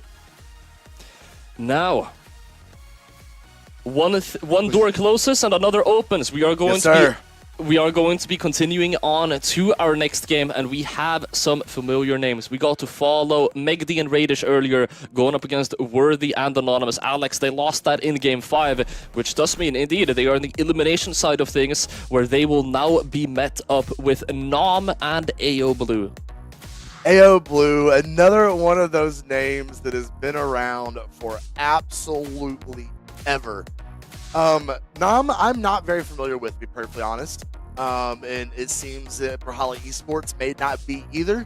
As we see, we don't have any top 32 finishes coming in power rank 97. AO Blue and him will have to see what they can get done, because they are, like you said, going up against a MegD and Raish, and we all know what this team is capable of. Now, we do already know what was the run for MegD and Raish, because we actually got to follow it. But Nom and AO Blue, I am going to be taking a very quick look. They did enter top 32 on winner's side, and they took out Renivik and Athena to be able to enter top 32 on winner's side. So definitely have themselves a little bit of a run. They did, of course, get knocked down to eliminations, where they are now continuing on. This is probably... Not probably, I'm going to say for absolute certain, this is probably the hardest match that they're going to have this weekend. Yeah, absolutely. Especially, I'm taking a look. MegD and Raish, they just, while we were watching that last set, they were 3-0ing Costlix and Flower and sending them out of the tournament. So they are coming off they're coming off a really good win. Got to be feeling really good. And I think you hit it on the head, though, when it comes to Nom and AO Blue. This is going to be so difficult, and we're going to see a little Sir Roland action today. Do not get to see that very often. Okay, Sir Roland, really fun. Yeah, I like to see it. It's very rare, as you mentioned. I think... Of course, Sir Roland names that come to mind. Costlix, we had for a short period of time Fozy and Machete. Fozy would swap over to the Sir Roland just because Machete was angry that he was getting knocked out too early. Sir Roland has high defense, but it's a very underrepresented pick. Oh yeah, I agree. Very interesting signature kit. Off both of those weapons for Sir Roland. As you mentioned, that very high defense, very underrated 2's legend for sure. Absolutely, and we're gonna have to wait and see what they're going to be able to do with it. Zol coming out from Nom as well. I'm starting to see a little bit of I'm starting to see a common theme here, Slow-Mo. NA is really feeling Cannon in 2v2. They are today. And we haven't seen a whole lot of it this weekend. I mean, it's been your same olds, you know, your Ulgrims, you know, we had our Axe, our Lances. Haven't seen a whole lot of Cannon. We pretty much had a Cannon in almost every set we watched today. Yeah, it's been crazy. It's been a Cannon party so far, and Nom, on the other hand, he's definitely not having a party right now. He's having a very hard time against MegD and Raish so far. Yes, and I unfortunately think this is going to be kind of the theme for this set. This is just such a tall mountain to climb going up against these two players. MegD finally being taken up on top. But as I say that, AO Blue with that high Sir Roland defense still holding on to that first stock, but a Sair is going to end that. Nom very close to follow as well. getting knocked down to their final stock. MegD and Raish have a quite comfortable lead here as we are approaching the middle game of the first one. Yeah, it is coming towards the end here as we break off in neutral. Nice team combo, set him up, knock him down. Holy crap, that was huge. Finishing up with the weapon throw. AO Blue trying to find a route back to stage. He finds one, but look at what he has met there when he gets there. Okay, the Nair's coming out, seeing a little bit of life from AO. He sees the opportunity ahead of him. Does have 2 stocks in the tank to work with. Raish throwing out that neutral sig. Sair is going to send AO Blue a flying, catching him with that orb recovery. AO being allowed to come back to stage again. That is going to confirm a stock, but 4 stocks to 1 is what he is up against. That right there, Slow-Mo, that is what separates the good teams from the best teams. How many times have we seen MegD and the Raish miss a team combo today? I don't think we've seen it happen. I don't think it's happened, to be honest. Because it's automatic. It just works. It just happens. The muscle memory is just so ingrained in these players, and they see the opportunity in their brains just hit the right buttons. Like it's fascinating to me. But that being said, AO Blue still stuck in this 2v1 situation as he tries to fight it out against Raish and MegD. Looking a little dire though as the pogos come out. MegD's trying to get that guy against the D-Light, could not find it. Trying to find another one. AO Blue fighting unarmed, and now he's caught between there. MegD just going to go ahead and combo him up unarmed. That is going to send him out with that neutral sig there at the end. And Raish and MegD taking a very dominating game 1, holding Nam to 136 damage. Really, really good showing. MegD and Raish, and again, a really common theme for them. Where do they get this? Where do they get all of this advantage that they keep building in the games? They find the team combos, and they successfully pull them off every single time. I'm sorry, Slow-Mo, I'm a little bit distracted. When did Red Raptor get released? It was pretty recent, right? Yeah, yes. No, yeah. How can someone explain to me how Raish has level 96 Red Raptor? I mean, mine's like level 65. Okay. My bad. I started playing Bryn 3 years ago. I'm still not level 100, so I just Raish is grinding. That's all I can say, man. Oh yeah, for sure. Okay. All right, here we go. AO Blue and Nam are gonna break off into neutral here as Raish immediately going to work. Okay, Trevor gets back up on stage. AO looking for the option off that side. Quite even so far. Nam with a pretty nice cannon string, able to push Raish and MegD apart. And this is the thing, right? Raish and MegD, they have super strong team combos. Do you want to separate them and have separate 1v1s? I would argue no, you definitely don't, because they're insane in 1v1 too. I mean, yeah. Raish is Ymir's champion. I was gonna say, Raish just came off of a official win just a few weeks ago. And now on his way trying to add a 2v2 to his trophy case for the year. AO coming up top. Opting to not go for that weapon spawn, and MegD's going to go ahead and scoop it up. AO Blue on the scythe now. Able to pick up a sidelight. They're looking for these knockouts. And I was about to say, you're going to have a hard time finding knockouts on scythe. AO Blue proving me wrong. I mean, MegD is off stage. They're not able to pick up the second one. One knockout is still good, though. Yeah. One is definitely better than none. And that recovery is going to go ahead and confirm it off of MegD, though. All right, here we go. Has that weapon drop. AO Blue coming down with the weapon throw. Nam getting caught up in those MegD gauntlets. This neutral game right now with both these teams trying to find some sort of opener. MegD D-Light into down air. Just floating around here, looking for a good opportunity. Nam, catching him with that axe. Big damage. Okay. Able to find a good Sair. Very even all throughout right now. One of the major things, I was just about to say, Nam refuses to go down. Raish able to pick up that stock.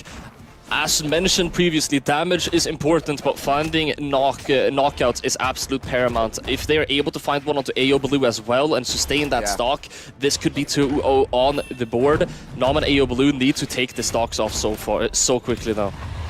They really do. Nam is just having a really hard time getting any sort of offensive going against Raish and MegD. Nice catch. That is going to... Oh my... Raish! No!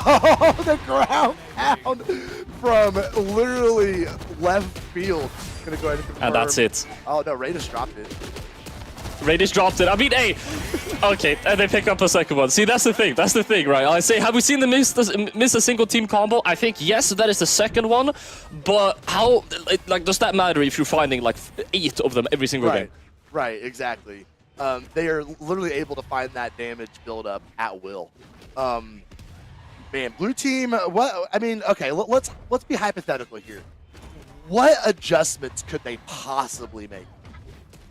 That would... Now this is the main thing that I'm thinking of right now. I don't know if we can have the stat page pulled up, but I do have a gut feeling that AO Blue has a lot more 2v2 experience than Nama does, especially especially at this level, right? Yeah. Well, I'm sure. When you have the one thing that experience thrives most of is your ability to adapt. And if you have a more experienced player on your team, AO Blue can kind of be the player to say, all right, here's my plan, this is what we're going to do. And what we see right now, AO Blue hasn't even locked in a legend. We're not going into the next game. They're having a conversation right now in Discord. Yeah, I mean, a conversation needs to be had. And we're seeing it. He's going to stay on the Giro. Okay. I don't know about it, man. This is going to be a rough one. Even if blue team's able to come in and get this game, do they have 2 more in them? I mean, yeah, that's just a lot of mental. And you're going up, like I said, like we said, Raish just coming off of that 1v1 trial of Ymir win. This is a hard task to ask of blue team, but they're going to come in, they're going to get everything they have. Maybe the Zul and Giro will be able to knock a game off of Raish and MegD. Here we go. Let's find out. 1, brawl. And I mean, the most dangerous thing of all this, AO Blue and Nom, they could have a really intricate strategy planned out. Raish and MegD, their movement, their positioning. Like your plans will not matter if they simply just boop you with more attacks, find the more damage, and get the knockouts faster. They can just go in and swing, and it won't matter much. But AO Blue and Nom, they might have it in them. They might have a game in them at least. Time will tell. So far, they're getting quite damaged, and MegD is looking incredibly comfortable. Yeah, absolutely. And AO having a hard time. Sent over already, gonna lose that first stock. Oh no, red team is in full stride right now. Raish being careful not going over. AO Blue searching for some sort of opener off that side, but having a hard time getting anything after just a single light attack. Raish, Raish with that movement. He's like, I see you. I'm gonna stay out of the way of that signature. That is gonna send Nam down. And it is 6 stocks to 4 in this game number 3. MegD and Raish with a beautiful start so far, giving AO Blue and Nom a hard time. They're able to pick up a couple of good hits, separating Raish and MegD into 2 separate 1v1s. So far, AO Blue winning that encounter, able to pick up that stock as well. MegD getting thrown off stage. Nom wants to commit to the off stage, and the Nair isn't going to be enough. Chasing MegD down with so much pressure, but they still have this stock. Never mind. Oh yeah, go ahead and get them even. AO Blue, though, getting himself into orange there. Ooh, that's dangerous. That's dangerous. Sweatbeats come out. No options. AO Blue, a tournament stock right here. Oh, my goodness. What can he do? He has got to get some serious offensive action going. And right now, Nam is just trying to reach up in the air and get some nairs going, trying to get some spacing, some sort of anything going against MegD as MegD just runs away from him, goes over to find Raish and save him from that pressure over on the right side. Throwing out that N6 to try and catch the landing, but it's not going to be connecting. AO Blue has to play careful, but it looks like AO Blue has another plan in mind. They're going for that ground pound and now stuck on the stage in a 2v2 combo, and that is going to be stock. 4 stocks against 1. Nom, you're gonna have to pull everything together to be able to do this. It doesn't look possible. MegD and Raish are so close to closing it out. Combo comes out, recovery, and that is going to be it, slow-mo. 3-0 on the board. Domination. MegD and Raish are going to be advancing. The last 30 seconds of that game was disgusting. Are you kidding me? That wasn't even necessary. But Domination. I mean, yeah, straight up domination, man. I don't know what to say. MegD and Raish, as mentioned previously, it's close. Then they're winning a little bit. Then they're winning a lot, and then they destroy. Though, man, these stocks here at the end, absolutely gross. MegD and Raish, a very decisive 3-0 win against Nam and AO Blue. But great run to them. Top 32 performance. Cannot be upset about that. But their day is going to go ahead and be finished as MegD and Raish are going to continue through this elimination side and have to go up against Truck Stop Burrito and Guichibu here in just a little bit. But we are not going to be joining you all for those games because we have actually finished now for the entire weekend. But of course, there is a much more action to be had. We're going to have PJ and Junebug taking over, leading you, finishing up top 32 before we swap over to the mainstream. We have lots more Brawlhalla to be had, and we are only getting started. Slow-mo, what do you feel about the weekend? Oh, it's been amazing. The sets have been fire. Polly, it was an absolute pleasure. PJ, it was an absolute pleasure. I know you can hear me. I had a lot of fun with you on Friday and Saturday. If this is what 2v2 has in store for us for this year, I cannot wait. That is going to finish up the weekend for me and Polly. Nobody cares. BeardofBrawls.com. Get over there. Check out our next events. Got some tournaments lined up for you guys. That being said, I'm going to enjoy the rest of my afternoon and watch this bracket. I don't know about you, Polly. Yeah, I'm going to be jumping over into the Twitch chat. I'm going to study a little bit for my exams, and then I'm probably going to procrastinate that work and watch the end of the tournament. Thank you guys so much for joining us. We're going to have some more phenomenal casters coming over later, so don't go anywhere, and we will be back right after this short break.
What is up, everyone? I am here with PJ, I am Junebug, and we are getting into some Brawlhalla 2's action for North America.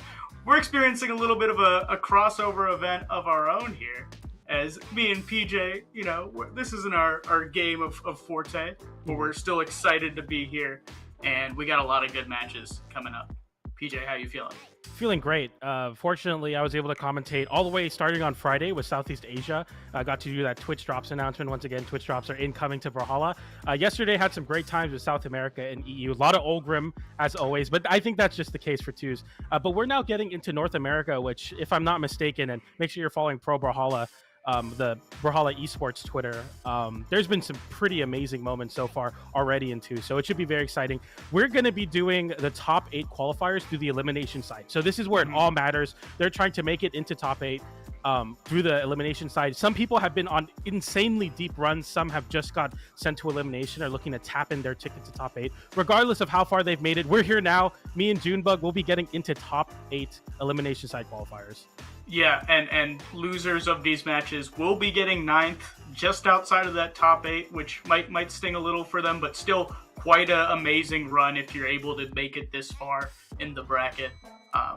But yeah, we got some pretty good matches. Anyone you're particularly excited about, PJ?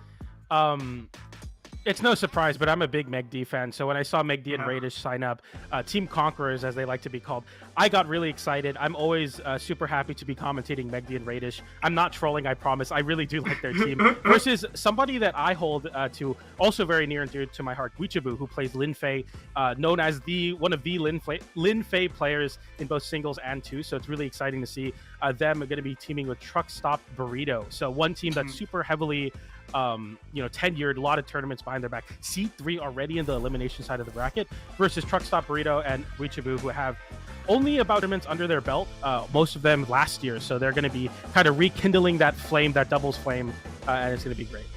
But yeah, that pretty impressive showing from Truck Stop Burrito and Wichabu so far in the limited time that they've had in doubles. Just checking out those placements. We know MegD and Raish have been along for a while.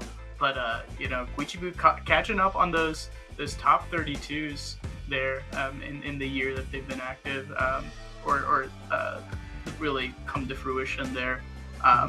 But, yeah, we're going to see some interesting gameplay for sure. I'm going to remain as unbiased as possible. And, yeah, I'm sure that they're going to pull out all the stops. Yeah, MegD, of course, I think the pioneer of that new kind of play style in Brawlhalla. A lot more patient, a lot more controlled and calculated. I know MegD was actually the person that got me into Brawlhalla, esports in general, with a documentary video made about them. And Raish, I think, is cut from the same cloth. Choose partners for a reason. Very, very patient players. Raish now rocking the Red Raptor on the orb and the boots. They really get to, show off their playstyles in 1s. But I think in 2s, it kind of brings out something different from both of them. I think this team can be very high octane, very aggressive, and fast-paced in 2s. And the same could be said about a player like Wichabu and also Truck Stop Burrito, 2 very fast players in their own right. Of course, that Lin Fei is going to bring that fire and that momentum that we're so used to seeing from Canon in 2s. So it should be, I think, an overall very exciting matchup. Yeah, the Brawlhalla 2s are quite interesting because of the prevalence of the 2v1.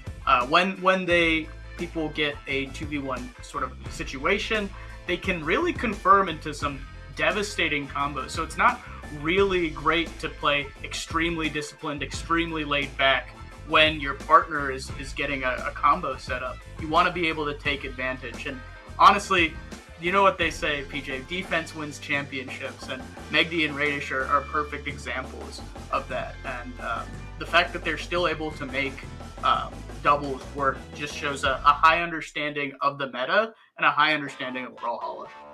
Yeah, it's a great point. No matter what region you're from, no matter what meta we're in, MegD and Raish are going to bring that energy. And I think it's going to be a tall task for Wichabu and Truck Stop Burrito. Of course, MegD and Raish, although they are in the elimination side of the bracket, still seed number 3 of the tournament. So very high seeded and looking to continue their run here as we have the players in the lobby selecting their characters. I see an Olgrim, I see a Lin Fei. I'm not too surprised about that. Olgrim has found a tremendous amount of success in 2 so far. That axe is so dominant, as well as that spear. And then the Red Raptor on the side of Raish. I think Orb is an amazing weapon in twos. Boots will always be, very something you have to worry about. And then Chun-Li, I think Wushang is like probably one of the most picked characters in this tournament so far. Spear is just in a great spot, so is Gauntlets in twos. So should be very exciting to see MegD's take on Wushang in Chun-Li. Yeah, no, I'm excited to see these sort of meta picks. Less Ulgrim on the screen than Europe, which I mean, I guess I'm disappointed to see as an Ulgrim player, but I'm sure many people are valuing the variety here. Yeah.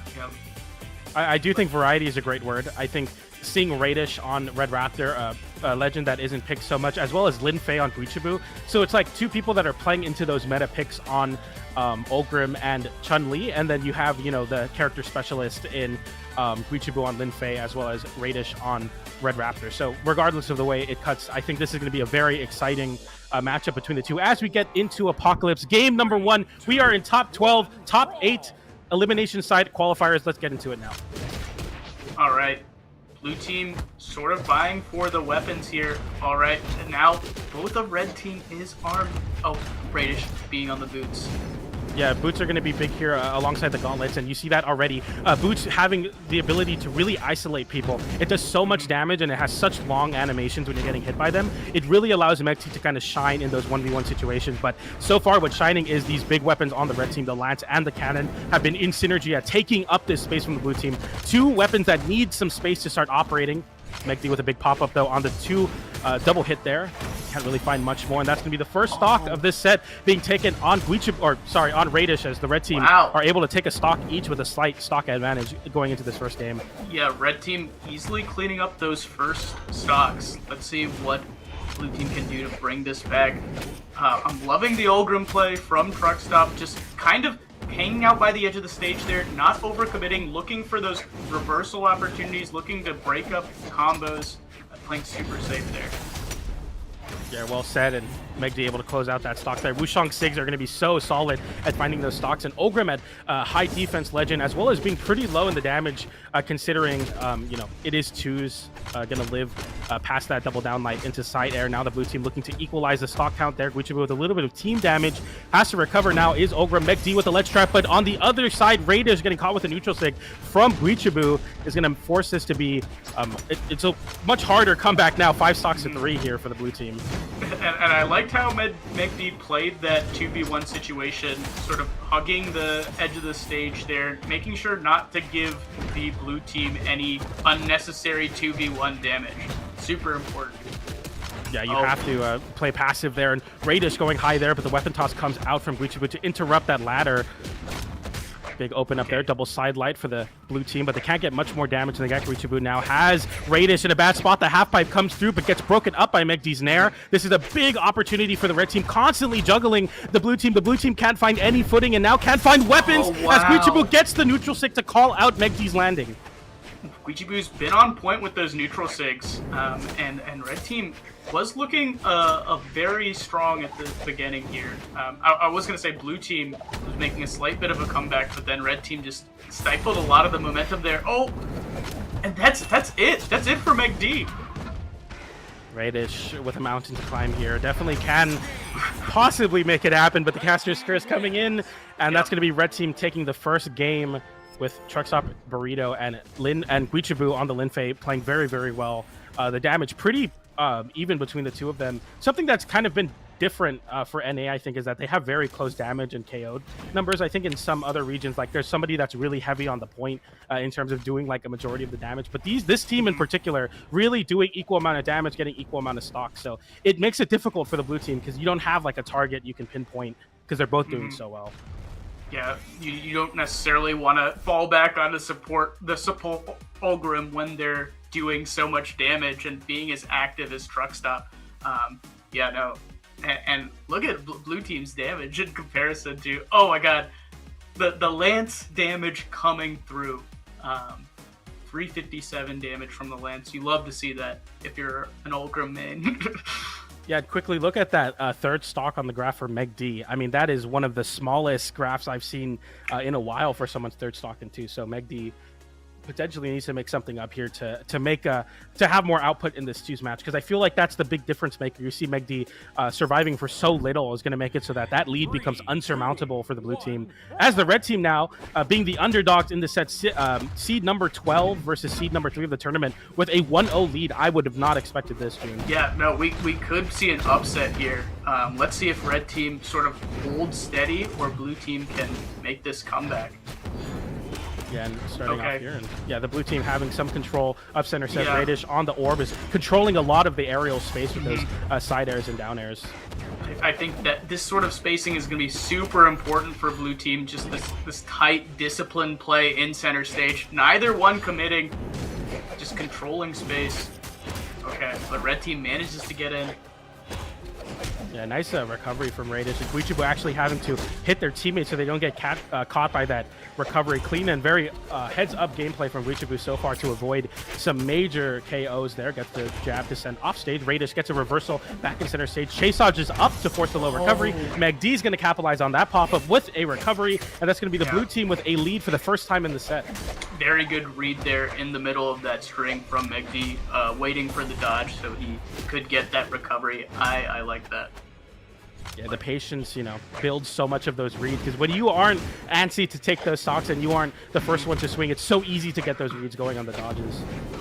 Holgrim Nair just juggling so hard here. Truckstop loving that move. Yeah, that move is going to be such a great disruptor. I think that's what Lance gets to do so well. Speaking of disruption, able to just get that side air to close out that stock right away, and that's going to be red team now with the slight stock advantage.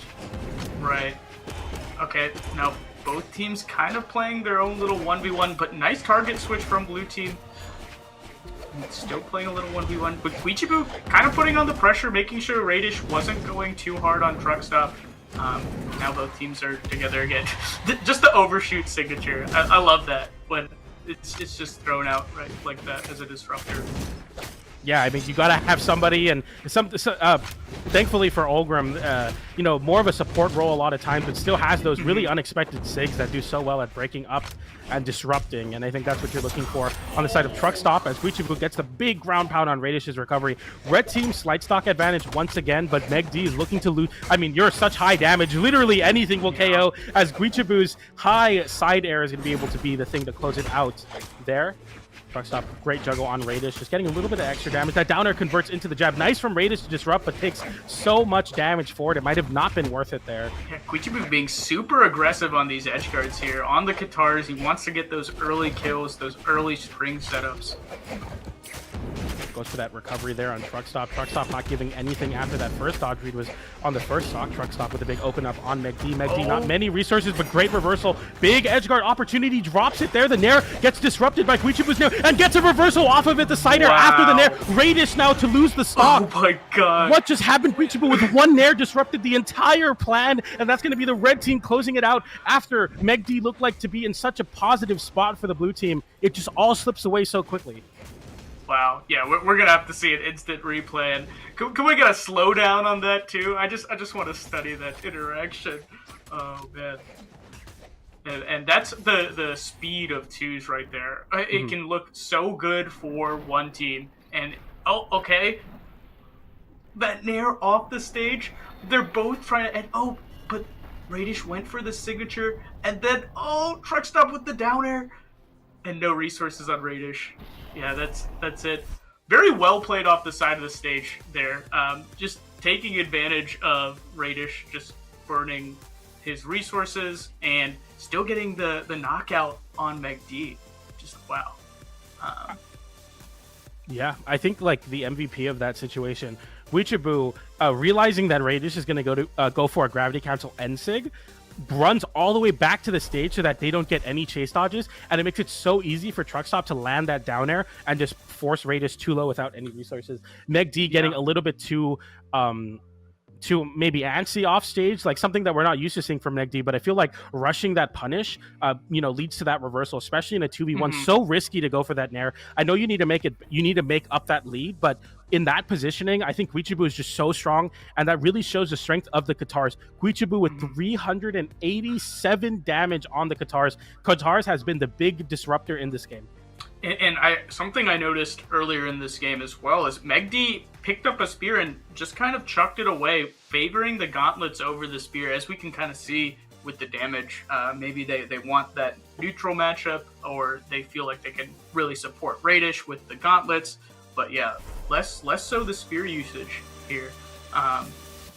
So yeah, extremely impressive. I like what you pointed out, PJ, where Red Team outspaced that gravity cancel signature coming out from Raish and was able to get that very clean punish towards the end. Yeah, I mean, you know, MegD on the spear, you would expect to see more of that spear. But if you look at the weapon combination between the two, you see MegD utilizing a lot of the gauntlets and then Raish on the orb. It kind of shows like MegD trying to be more aggressive with the gauntlets and get a lot more space taken. And they don't want to clash, right? Because I feel like a lot of the moves on gauntlets and boots can definitely start clashing. You can start going for a lot of the same burst options, occupying the same space. So you see Raish on that orb. But MegD on point, I don't think working out the way they wanted. 182 damage only. If you look again, that third stock on MegD, going to be a very short-lived stock. If I'm them, I mean, right now they're in that legend select screen trying to figure something out. I want MegD on the support, Raish on the offensive here, because I think whatever strategy they're going for right now definitely needs to be switched up, and it's going to be switched up with a quickness, because you are up or you are down, 0-2. You need to win 3 straight in order to take this set. So you know, they're going to look to try to make this big comeback as we wait now for the legend selection. It's a tall task for sure.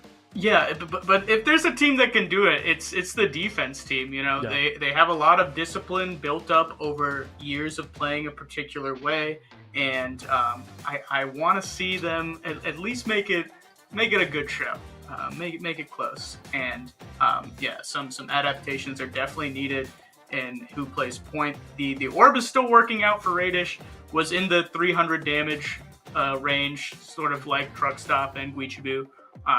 But yeah, no, MegD needs the weapon he can best support with. Yeah, not to spoil it for the stream, but MegD switching over to Sidra, which is I think one half, you know, of what MegD's known for in that Val 2 seasons ago. I think last season as well, playing a lot of Val. Sword's going to be very solid. I just got to commentate a Sword Trials event yesterday, and I've been inspired. I think Sword is definitely something that can bring not only that consistency you're used to, but a lot of big reads and a lot of big edge guards. Something that I think, you know, will lend to MegD's playstyle a lot. And Cannon is just such a big threat in twos. Great disruption tool, great string tool, great KOing tool with downlight into Nair. So I think this is the pickup and the switch that we need to see for MegD, and hopefully for the blue team if they're going to make this reverse 3-0 reality. Yeah, I know this is something you've talked about before, PJs. The combination of having your string weapons and then your neutral, your finisher weapons. And it seems like MegD is going for the cannons for the strings and the sword for the neutral. So yeah, let's see how blue team stacks up. And they're going to look to make a reverse 3-0 here, and MegD and Raish already starting much better. MegD able to create so much space for Raish to occupy those dead zones that Cannon can have sometimes with that orb. So already you're seeing a difference in strategy, but Guichibu saying, who cares about all that? His guitars is going to string you off stage. Raish in a bad spot. Guichibu with some team damage though, as Truckstop gets a little bit too close to the wall there. Sidelight into Sarah, converts into the Cannon down there. Clean stuff from the blue team so far. They have some control right now. Yeah, the confirms are looking very solid from the blue team. They're looking for this knockout, but now Cannon Ditto, okay. I'm liking how both teams are playing quite close to their partners, but blue team are able to get the knockout first. I know Orb is one of the smallest weapons in the game. It might be the smallest weapon in the game, but I feel like every time I see an Orb weapon toss, it hits. I remember you talking about that. I like to think it's because it's the easiest to grip and throw. Yeah, it's literally the ball. So, you know, in my head canon, it makes sense. But it might just be the orb players are so incredibly good at covering those options. Raish, of course, on the orb is going to always be good at covering. A nice twos combo there. Just some little extra damage, nothing too crazy. Yeah, I like that too. Yeah, just a minor extension, but then going back to safety. Yeah, they're able to weapon start truck stop off of that as well, right? So like Raish and MegD knowing, okay, we're not going to go for a big string here. I can go back and hold that weapon away, because when truck stop gets an axe, that's going to be 2 stocks and a double KO for the red team. Very rough draw for the blue team, as truck stop just gets that axe and causes so much havoc. Great read there on the dodge and the gravity cancel signature from truck stop, but blue team still with a pretty good lead. Guichibu at knockout percent. Guichibu so strong on these guitars. Oh, nice dodge from Raish there. Truck stop going for a big ground pound, actually forcing a 2v1 kind of pseudo situation there, because they're so low that Guichibu gets isolated. Right, yeah. No, I also liking how MegD is playing on the sword in particular, getting a lot of these knockouts that we may not have seen in the past games. Yeah, exactly. The sword is going to be such a consistent way to close out those stocks now. For the first time in a while, Guichibu on their last stock here. Wow, yeah. This has been all blue team. Yeah, I think this soft platform is definitely lending to their playstyle a lot too. They're playing kind of that equal sign strategy where you have one covering the ground so well, one covering the air. You see Raish really dominant on the ground and learning from their mistake in the last stock, able to avoid that. MegD tries to capitalize and gets a capitalization with that Sig, and truck stop somehow falling as well, not able to grab the wall there. Well, I'm sure we'll see that in the replays, as this 2v1, I'm going to call it here, is probably unsurmountable for truck stop. Oh yeah, no, that's fair to call, and I think blue team has made the adaptations. Oh, all right, truck stop, keeping it close, but still has a mountain to climb. It. I stand corrected. Commentator's curse. But yeah, MegD and Raish are gonna play super safe here, just kind of hugging the soft plat until they get their weapons. Yeah, I mean, if any weapon is going to be good at making these comebacks, it's going to be Lance. Very good at isolating, but that's going to be a big open up from yellow to orange. Now Raish getting another turnaround into MegD. Tries to go for the recovery to close out the game. Misses it. With interesting to see Raish actually forcing the corner situation and then reversing it back so that MegD can get some additional damage on the 6. Yeah, no, I like that little confirm that they lapped out. But blue team's going to take this pretty cleanly here. And now it's 2-1, PJ. Now it's anyone's game. With a showing like that, now red team does have the opportunity to counter pick the characters. I want to see some sort of adaptation, whether that comes in the form of gameplay or a character swap. But we'll have to see. No, yeah, for sure. I like to say that, a reverse 3-0 is one of the hardest... Here's that cannon follow-up you pointed out. Oh, yeah, that was strong. so clean. MegD misses one and then immediately hits the other. That's the good old 1-2. And then a classic orb down air situation. I'd like to say that twos is a momentum game. Me in slow motion, we're talking about it a lot. No 3-0 is or no 2-0 is safe. I think reverse 3-0s are even easier because you have double the momentum built to make that reverse 3-0 happen. So we'll see if blue team can do it. Well,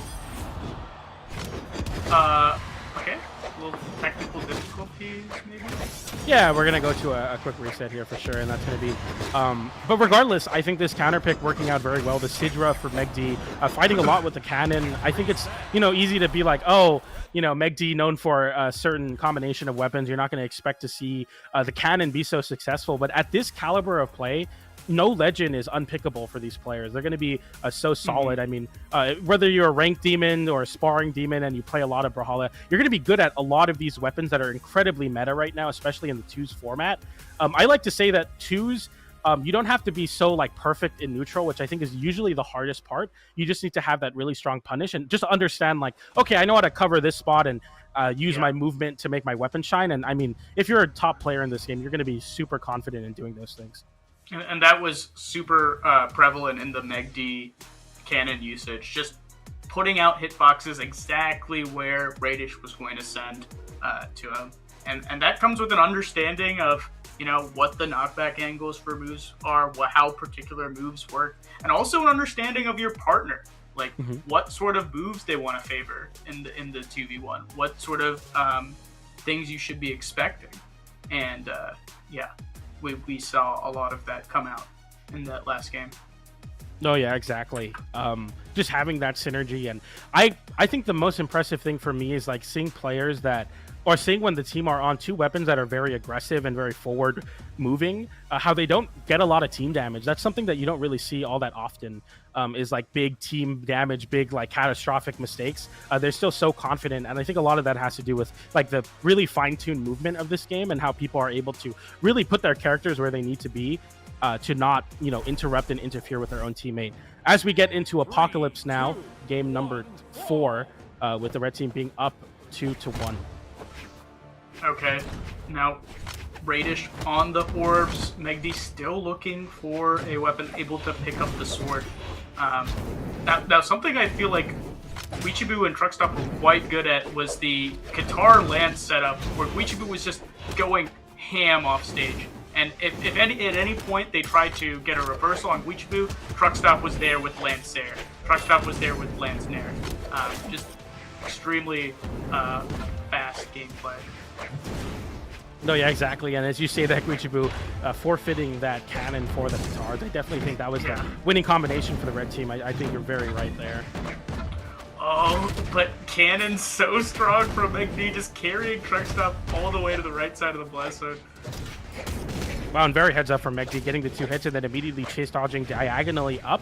Something that's difficult for Katars to cover without the recovery. Raish looking to touch the wall with a down air there, doesn't find any more resources though as they miss the wall. And that's going to be the red team with a lead once again. Kind of shades of what was happening game 1 and 2. Raish losing a stock early though, that's rough. Oh yeah, but MegD able to close one out on Guichibu with that cannon. Now let's see what. Oh, try to go for a recovery read. Okay. Now, yeah, the name of the game is Katars for Guichibu. Oh, nice follow-up, getting that Katar recovery on MegD.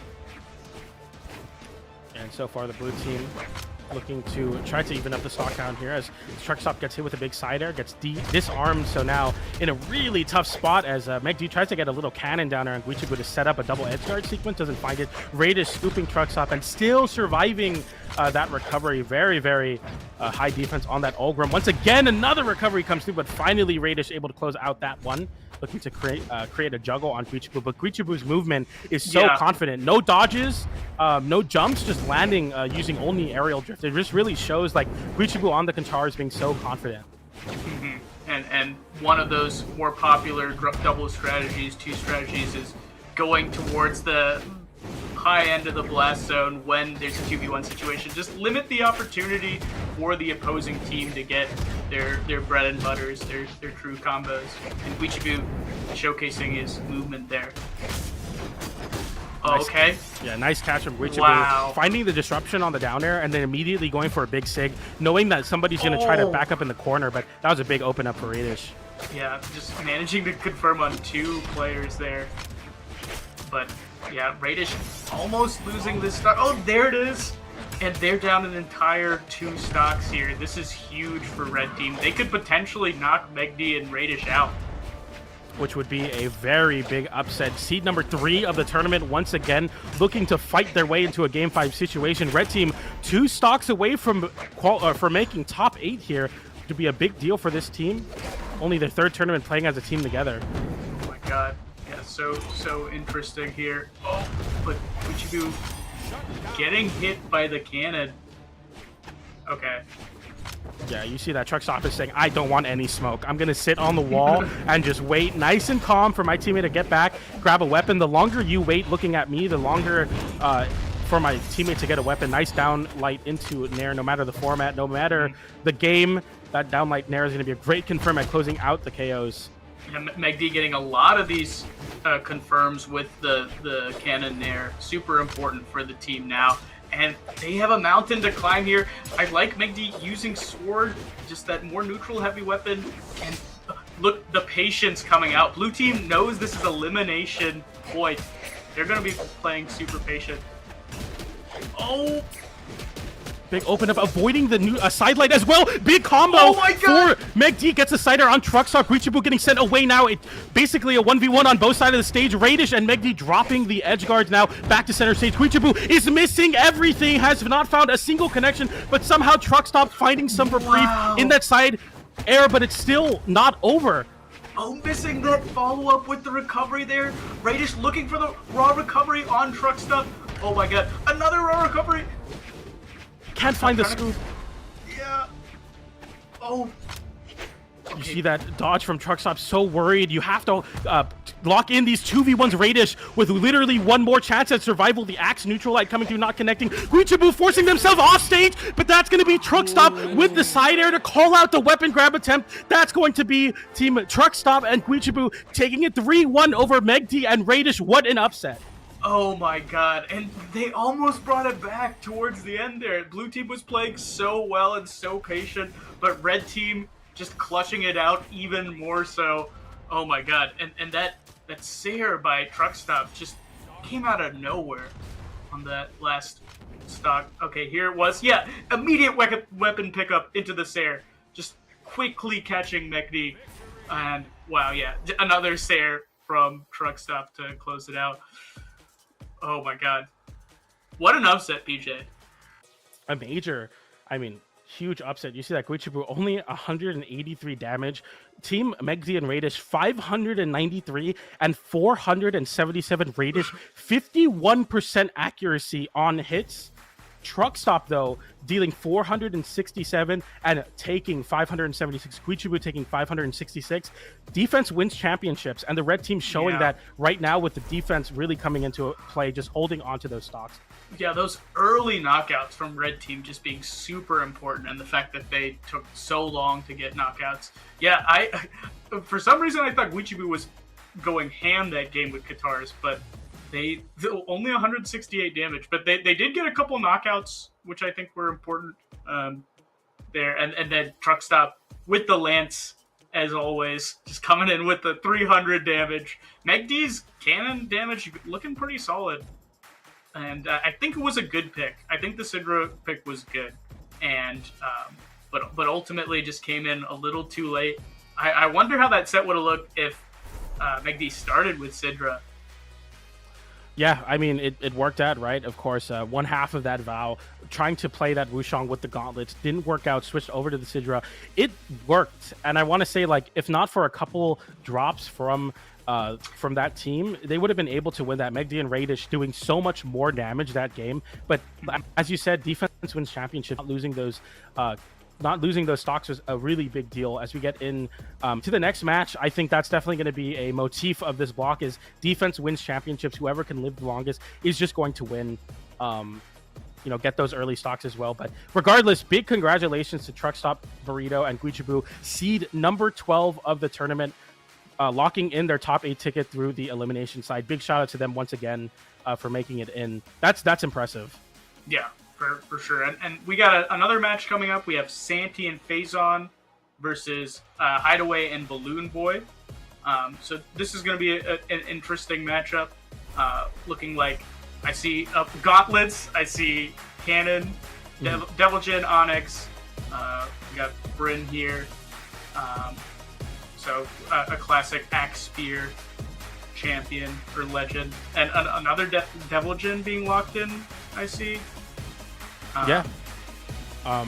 We see like 2 Zariels on the screen, and then one, Bryn. Bryn's really solid, spear and axe, some of the best choose weapons. And then Onyx, of course. We just saw what Cannon can do on the side of MegD, but then having the gauntlets as well for your big string weapon, which is cool because you think, oh, it's 2 string weapons, but then it can definitely become something you could lean on is Cannon with that Nair, and the downlight into Nair, most notably being pretty consistent at KOing. Just a little bit of stats context here. Santi, Faison have only teamed once together, and it was all the way back in 2022 for a Brawlhalla 2 tournament, and then Hideway, BalloonBoy have never teamed before. These 2 teams have never played each other, so this is uncharted territory, and it's happening here at the top 8 qualifiers, top 12 of Winter Double Championship in North America. It's going to be a very exciting game. 2 teams that for the first time playing together are looking to make and lock in their first tournament together as a top 8. Yeah, and if our last set is any indicator, I'm nervous for the veteran team here, where it seems to be upset city. Nobody's safe. Yeah. Santi, Faison, seed 9 of the tournament, Hideway, BalloonBoy, seed 13. So one person is going to be either placing their seed or placing it by one, but for the one person's going to upset in a big way and make it into top 8 through the elimination side. So we are getting into it here on Apocalypse. Santi, Faison versus Hideway and BalloonBoy. Double Zariel in the double Jin, a Bryn, and an Onyx. Very excited here. The blue team starting off with a weapon, and so is the red team. Okay. Oh, the cannon carry just taking multiple people with him. Nice catch there from Hideway, extending the edge guard on Faison, just getting some more damage and allowing BalloonBoy to play that 1v1 situation on the left side of the screen. Now, as you see the cannon on hand versus the axe, the Bryn hasn't found much output so far, but is now finally with the axe just bonking the approach options with the down air. I think one of the more valuable things about weapons like cannon and even lance in twos is just the ability to burst in there with Sair, just taking up so much of the stage. And oh my god, what a combo from red team. All right. Yeah, untimely drop from BalloonBoy there as they try to line him a ground pound, didn't find it, but finally finds a double KO. Anyway, double gauntlets team combo, downlight into the recovery is going to KO as red team has a temporary stock lead now.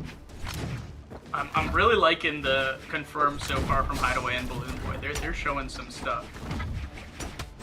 Yeah, that double gauntlets is so scary. Nice catch there with the downlight into down air and just allowing BalloonBoy to try to cook a 1v1 situation, but some team damage there is going to cook BalloonBoy's first stock. Unfortunately, Hideway, that nair very untimely. Trying to get a dodge read with that cannon there, but not paying off. All right, let's see. Oh, sort of crossing himself up, accidentally hitting his teammate. Oh, all right. Red team sort of getting their bearings now. All right, big combo opportunity, and I like that smart 2v1 immediate swap once they got one of the red team members off. By the way, Hideway, okay, I was going to say, still on their first stock, then just losing it with a big lead now in the damage department as Santi is potentially looking at the sunset of this stock because you are very high damage versus a very snappy BalloonBoy. Nice recovery. If not for the damage, would have been a double KO. I know, BalloonBoy almost looking to get 2 double KOs this game. Crazy stuff.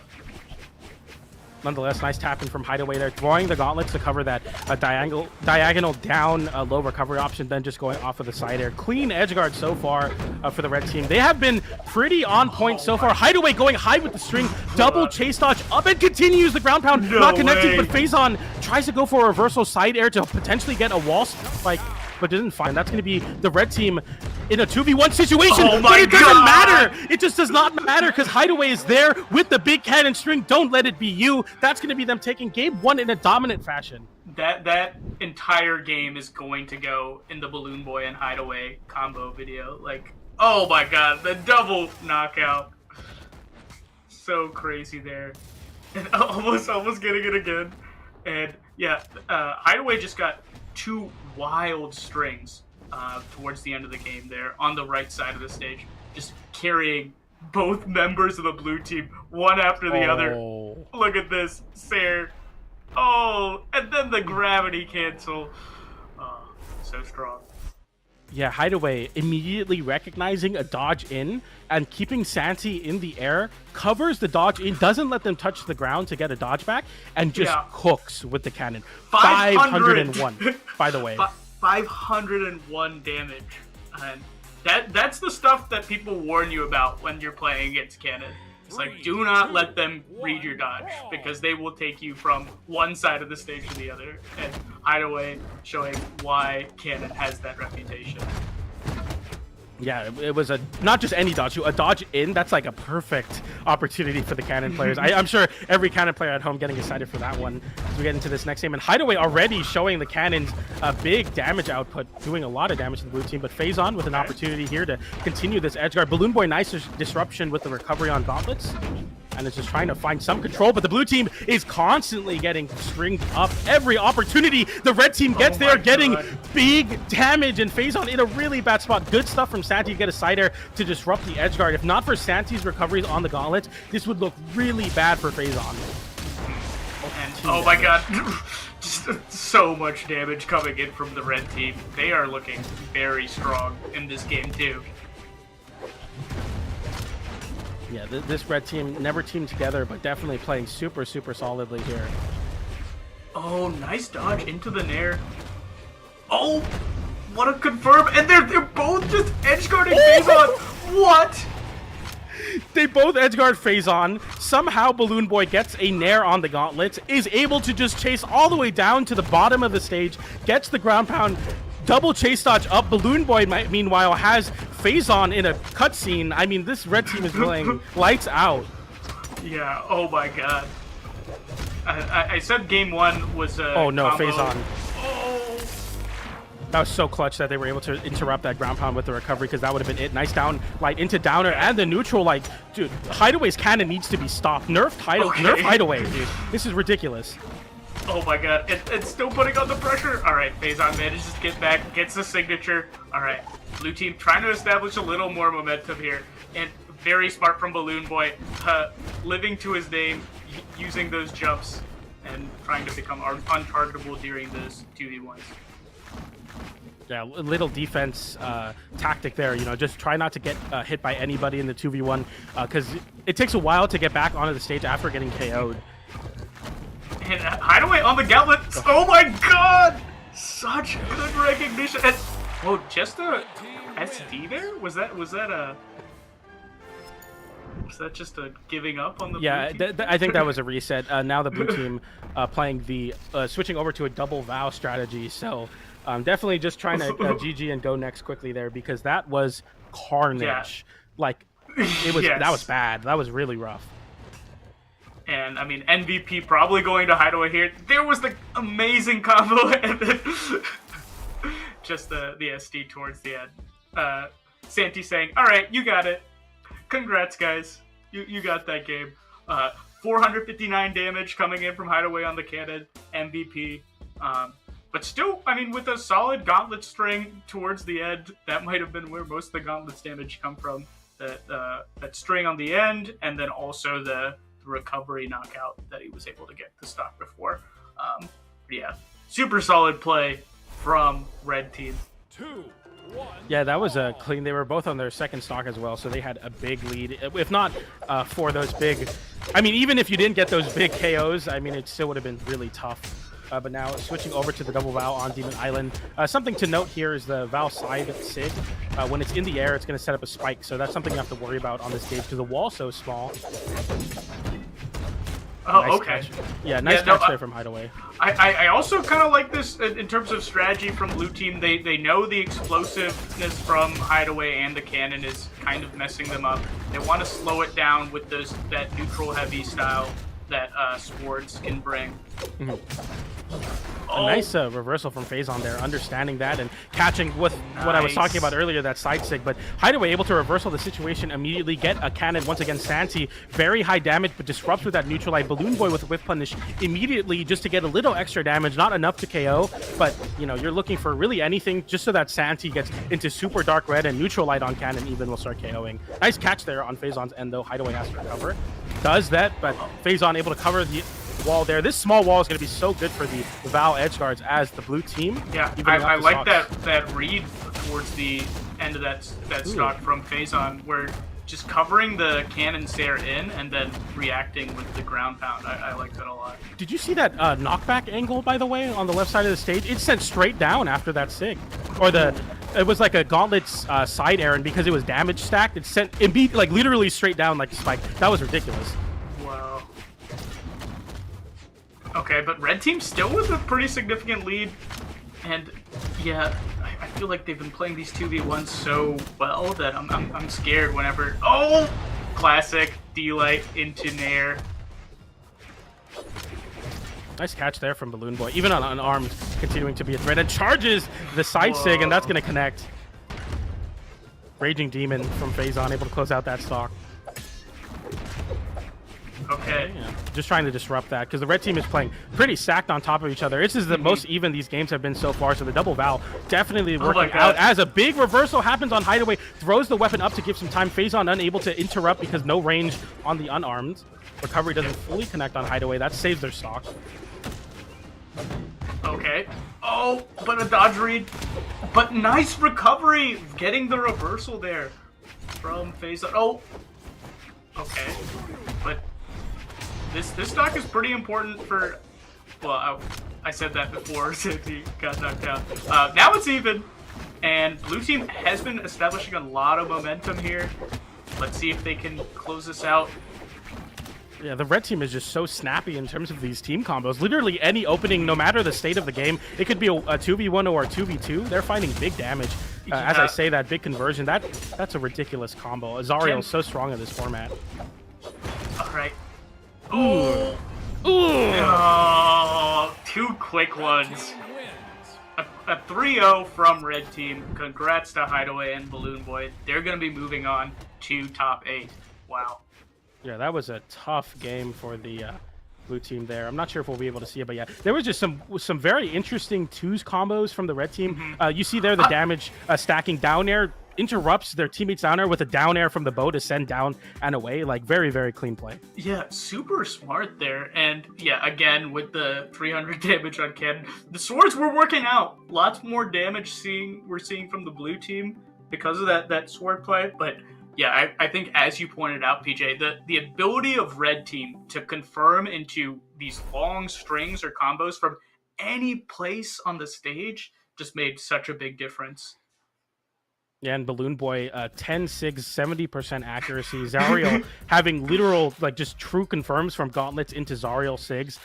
Also, really high accuracy from Hideway on weapons that are very, like, whiffable with cannon and gauntlets. They were just finding so much success in basically every aspect, living long as well, doing high damage. That is a scary team. Hideway and BalloonBoy, I think, are looking to make more upsets and take more names in top 8 because they just locked in their ticket.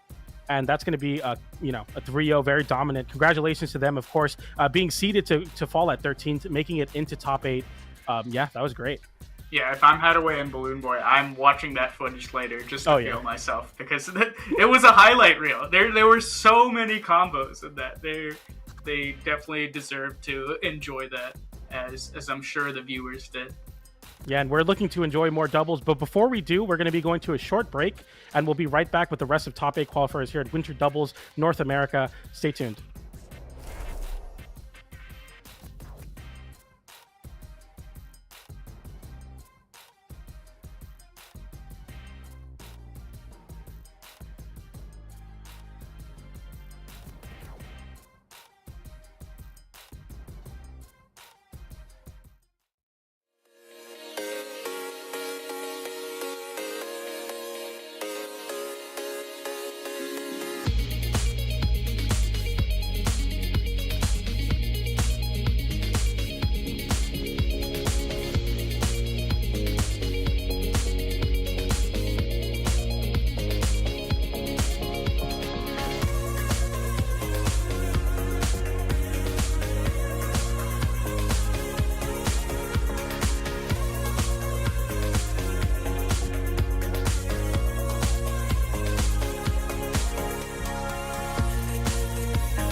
Welcome back, everybody, to Winter Double Championship 2s. I'm PJ, that's June, and we are very excited to bring you the rest of the top 12, top 8 elimination side qualifiers. We got 2 very different sets. We just watched the Hideway BalloonBoy 3-0. Me and June are still recovering from that, but we're looking to ground ourselves now in the next match. June, how are you feeling, and who do we got next up?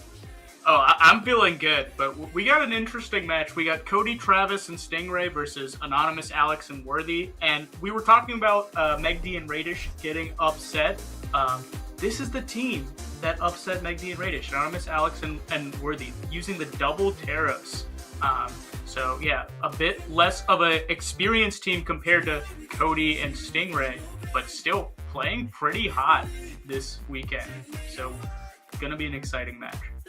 Yeah, a little bit of context for these 2 teams. Anonymous, Alex, and Worthy teamed together twice, both in 2022 in October and November, respectively. Started teaming at the North America Autumn Championship 2023, that was October, and then Moose Wars Gobble Gauntlet in November. So they are somewhat tenured. They've played a couple tournaments together. They are going to have that synergy built in. But Cody, Travis, Stingray, 2 names that you aren't, I'm sure, expecting to see together, actually making it here first time teaming together. But like June was saying, Anonymous, Alex, Worthy upsetting Team MegD and Raish, and then leading them to get eliminated at 9th. So Anonymous, Alex, and Worthy looking to put an exclamation point with the top 8 entrants here. Cody, Travis, and Stingray, of course, as well, doing the same. As you were saying, double Taros team, that's going to come to fruition. Not just double Taros, we're getting a Patrick Star in top 12. Very excited for that. Let's go! Cody, Travis playing the Barraza, Stingray on the brand new 7 that we've been seeing quite a lot. They played very, very well at Trials of Ymir with the Stingray, so happy to see them pull that back. I mean, it makes sense to me, right? Spear, cannon, 2 very strong weapons in doubles, so I think it's perfect for Stingray. And Barraza, kind of unconventional. I'm sure we'll get to see some interesting blaster play here as we get into the next match here in the top 12 of Winter Double Championship North America. Yeah, no, I'm interested to see sort of the difference in game plan here from blue and red team. We see the double Taros. We know we're going to have those really high damaging, maybe less stringy weapons versus, you know, cannon. Yeah. Cannon is going to be dancing around the stage. I like the down air 4 follow-up potential from blasters too. Yeah. The fact that it locks down for so long enables your teammates to come in for... but what a read there from Worthy, catching the dodge in. Yeah, I feel like this will be the closest match we get all stream. This is like 2 very evenly matched teams so far, and a little bit of team damage, but still putting big damage on Stingray. That double stare could have KO'd even at orange. Yeah, I think Blasters definitely not in the best spot it's been in, but still has some merit in 2s. Like you were saying, the down air being very, very good at blocking down people. Kind of similar to Gauntlet down air, but the most notable thing is it's actually disjointed, so you can easily follow up off of it. Cody Travis, though, getting a big reversal nair there. It's going to send Patrick too far to recover. Pretty close here. Let's see if red team is able to get the knockout. I mean, they're playing champion legends and weapons that can do it quite easily, as we see there with Worthy getting that knockout. Oh, breakdancing on him! Worthy almost got that. That's a very classic edgeguard sequence to go for that, to cover both sides of the wall, but unfortunately not working out there. But still the red team with a slight damage lead so far. We've seen what doubles means for leads, though. It doesn't really mean much. Cody getting a big downer, immediately switching over to continue the combo. Very smart. Stingray hasn't really found much success, but that side sig is definitely going to be a great way to scoop no matter the format. Nice downer too to create some disruption, but Worthy fitting in a downer through all of that. Yeah, amazing reversal there from Worthy. Oh, getting the D-Light recovery. So smart. And, okay, going for more of a read on Stingray. Let's see if they're able to... the thing I'm super impressed with what I've seen from red team so far, they can be separated, they can be in a 2v1 situation, and yet they're still managing to scrap out, get these giant axe aerials in, not take a lot of damage. Oh, but just as I say that, it's a 2v1, and Worthy has to prove himself. Is he worthy? Yeah, I mean, I think he's still worthy if he doesn't win this. He's still worthy. He's still worthy. He won't stop being worthy. That is true, but you're looking to make that comeback versus Stingray, which is rough. I mean, we didn't even see any two strings there. It was just Stingray being very solid on the spear. I do think that this double Taros is going to be really hard versus Spear Blasters, and I think we kind of saw that. They took a stock early, but in that raw neutral game, it gets really, really rough for you to like be fast enough to kind of pick up and help your teammate in a lot of spots. Oh, what a dodge read. And then I'm pretty sure that was the second time they used that signature to send Worthy off. But 3, 2. yeah, now we're going to Apocalypse. Let's see what happens. Makes sense to me. I think Axe is really strong on this stage because you're able to, down air the stage and play pretty controlled around it. Same can be said, though, for, of course, Barraza on Axe and also Stingray on the Spear. But we'll see if this works out for the red team. Okay. Both teams playing kind of safe. Going for the overshoot signatures, I feel like that's a 7 classic. Just run in signature, blow up so much of what the other team is trying to set up with their spacing. Yeah, that Sig does so much for 7. I think super underrated on fire and both electricity as well. It's really great at scooping, and a great catch, speaking of scooping, catching that jump for the red team. But the blue team and these juggles have been absolutely clinical so far. They've done so much damage just keeping their opponent in the air. Nice ground pound, though, from catch Cody Travis, and the recovery gets called out as well. Clean stuff so far. Oh my god, great coverage there from Worthy, but Stingray managing to dodge through. But that's a nice knockout from Anonymous Alex. Alright, let's see if... Oh! Wow! What a combo there from blue team. That was at orange too. I feel like Anonymous was like pretty confident in like, I'm gonna be the stock tank, I'm gonna hold on. Oh wait, I got hit one time. There goes my stock. That is just the the strength of the 2v1 combos. It's not even a 2v1 yet. It just took that second it takes for you to get back to the stage from your sidekick.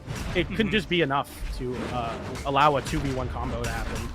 That's why we see so many people going for the top of the blast zone, going to the edge. They want to avoid that situation right there where a stock lead just gets cleaned up because of the 2v1. But red team cleaning it up on either side of the stage there. I like that mix-up from Worthy, riding the wall and then going for the down air, because a lot of people expect the immediate down air to catch high towards the lip of the wall, but instead going low with it, catching Stingray hanging onto the wall, is able to close out that KO with a stock lead on each. But we saw last game, kind of similar situation. All it takes is one big open up for the blue team, and they look to find that here. A double KO for the blue team. Not a double KO, but 2 KOs very quickly as the cannon continues to show its consistency at KOing. Okay. Yeah, both of them just going in on Worthy. Let's see if Worthy is able to get resources back. Okay, super strong here. Alright. Anonymous Alex trying to go for a read on Stingray's dodge. Ultimately missing. Oh, unfortunate! That was Cody so accidentally hitting Stingray, yeah. Yeah, this is a very difficult spot versus the double terrors, because that will happen where you get hit by a single option, and that's going to be a 1-1 now. Both teams matching back. Something that I think is super interesting in twos is once somebody gets a neutral light, you just see the other teammate charging their signature, just knowing exactly where that neutral light's going to send to, because it like sets you in one place for so long, and then you get sent out. It's just like good recognition of the tools your opponent is going to, or the tools your teammate is going to use. But we're on Miami Dome. We are on Miami Dome, a very controversial stage. I don't know if any stage is like necessarily controversial in this stage list, but people don't like the high soft plats. I kind of think about it as like soft plats are a nice place to be unless they're either too high or too low to mean anything.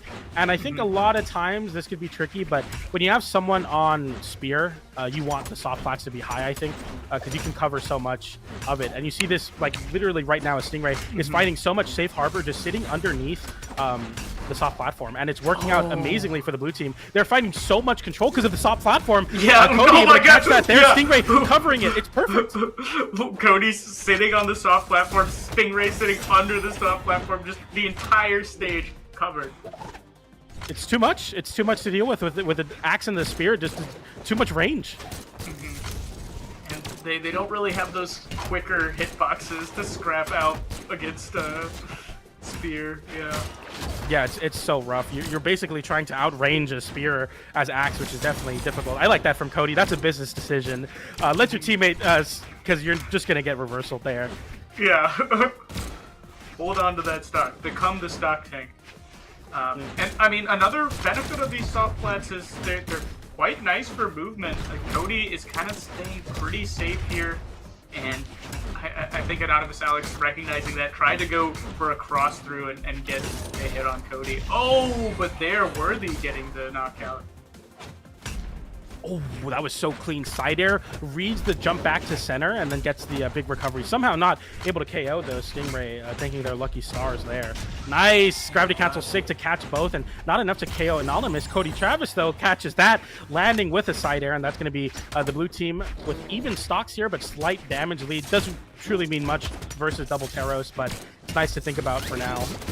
Oh, but I mean, nice that stomp into jump was amazing because it avoided the signature. I gotta think that was on purpose from Worthy.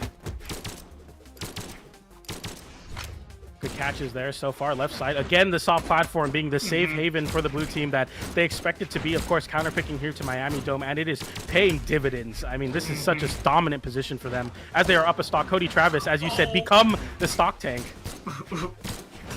Okay, yeah, but this double axe has been pretty good for red team. Let's see what they can do.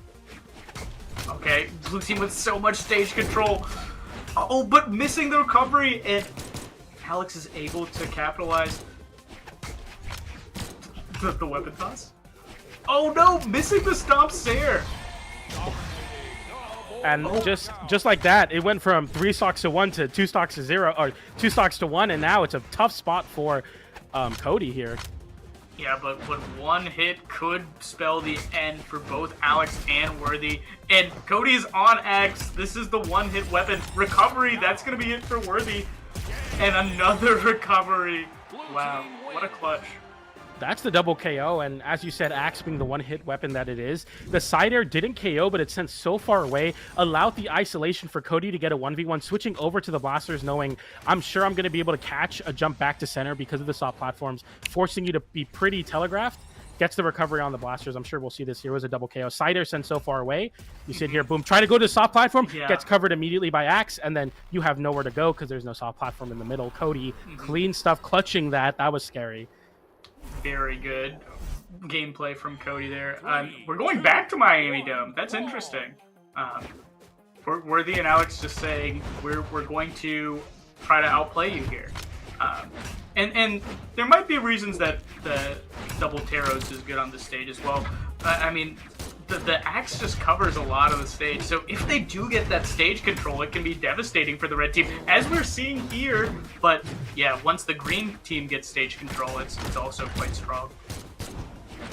Yeah, exactly that. And I feel like they were kind of playing into the soft platform game a little bit more towards the end of the game, and I think that's where they found a lot of that success. Now you're seeing that dominance on the soft platform, where the getting caught with a side air though, as they were trying to hold the stage for their teammate, gets caught in the crossfire, and Anonymous with a big open up there though. Stingray takes a lot of damage forward, and on the second stop, you can't really afford that. And an unfortunate team damage there, Worthy getting sent away, and now the center stage goes back to the blue team as Cody capitalizes with the side air into the neutral light. Let's see what the edge guard is. Worthy just holding onto the wall. Cody saying, I might as well, smart. Yeah, just hold center there. Yeah, no, very smart from Worthy, just not trying to play with that 2v1 situation, getting the recovery. Okay.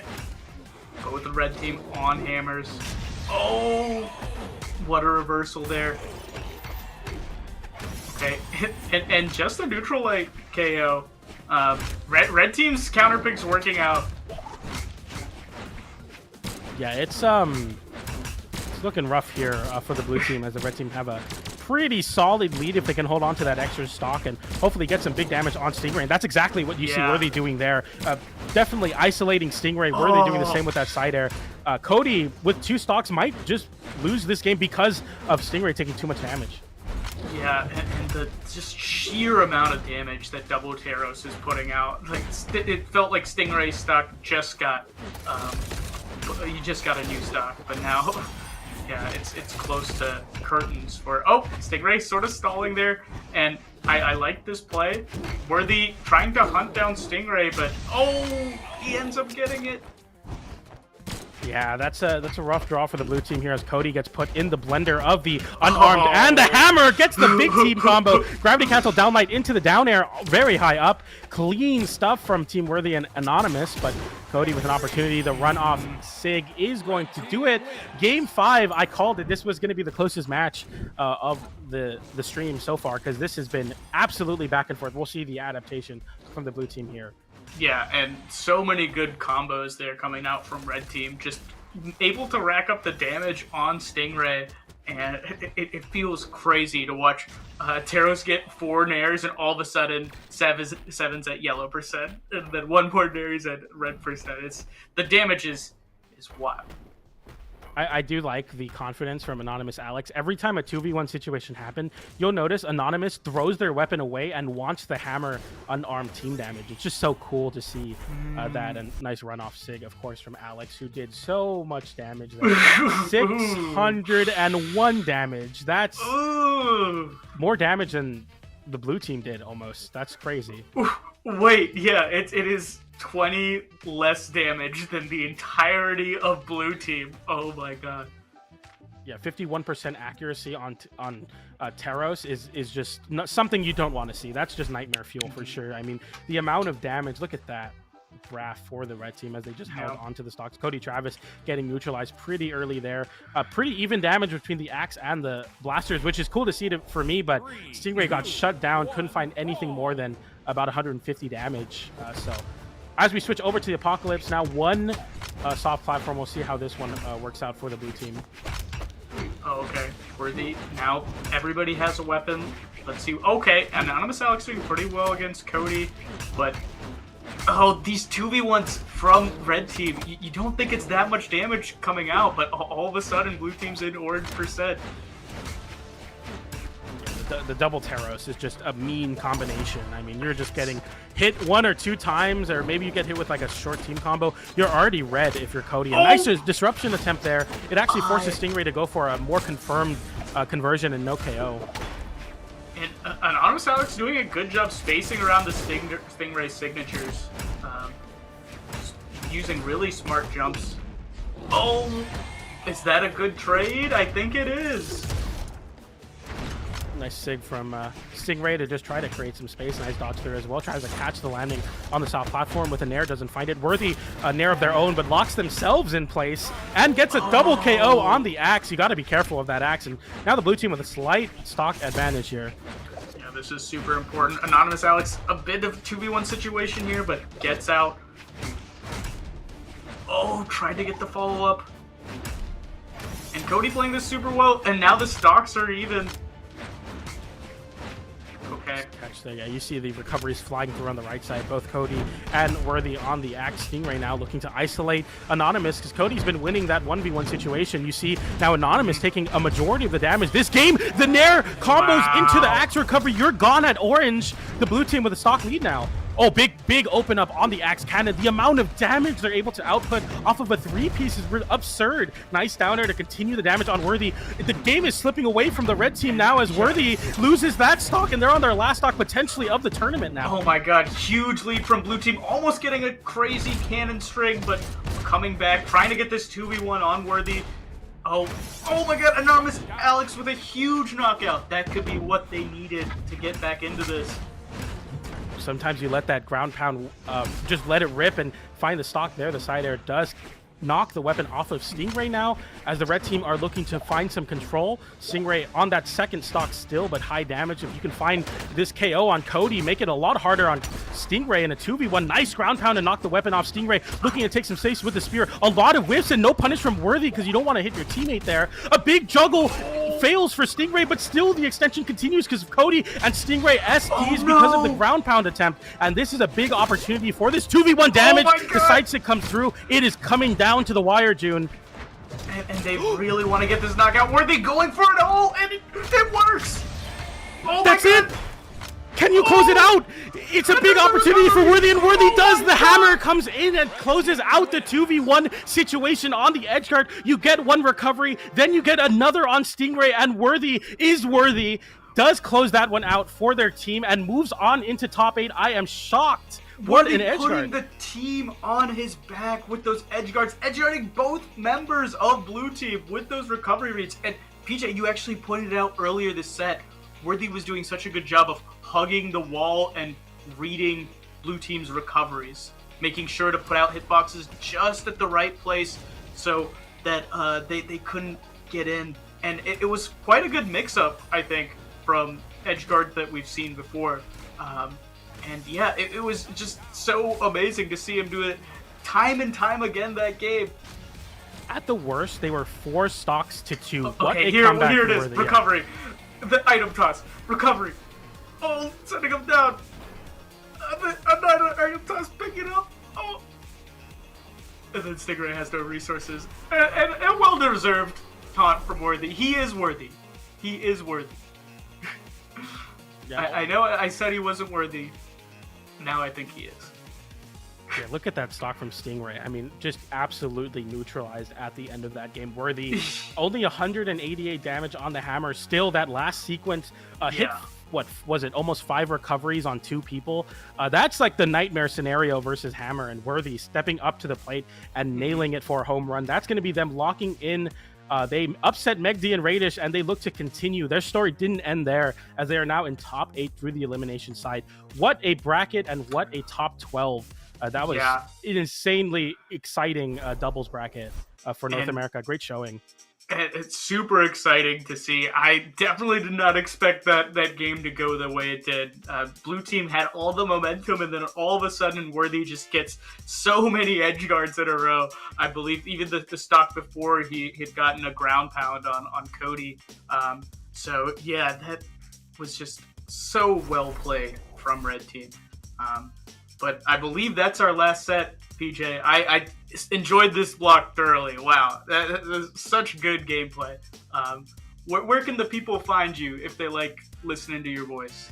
I'm Puff_PJ on Twitter. I'll be doing a lot of events upcoming.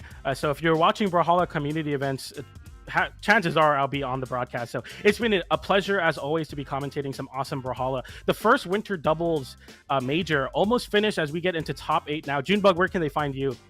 At AR Junebug on Twitter. I've been enjoying the time I've had with Brawlhalla, and hope to continue getting exciting matches, learning with the community, growing with the community.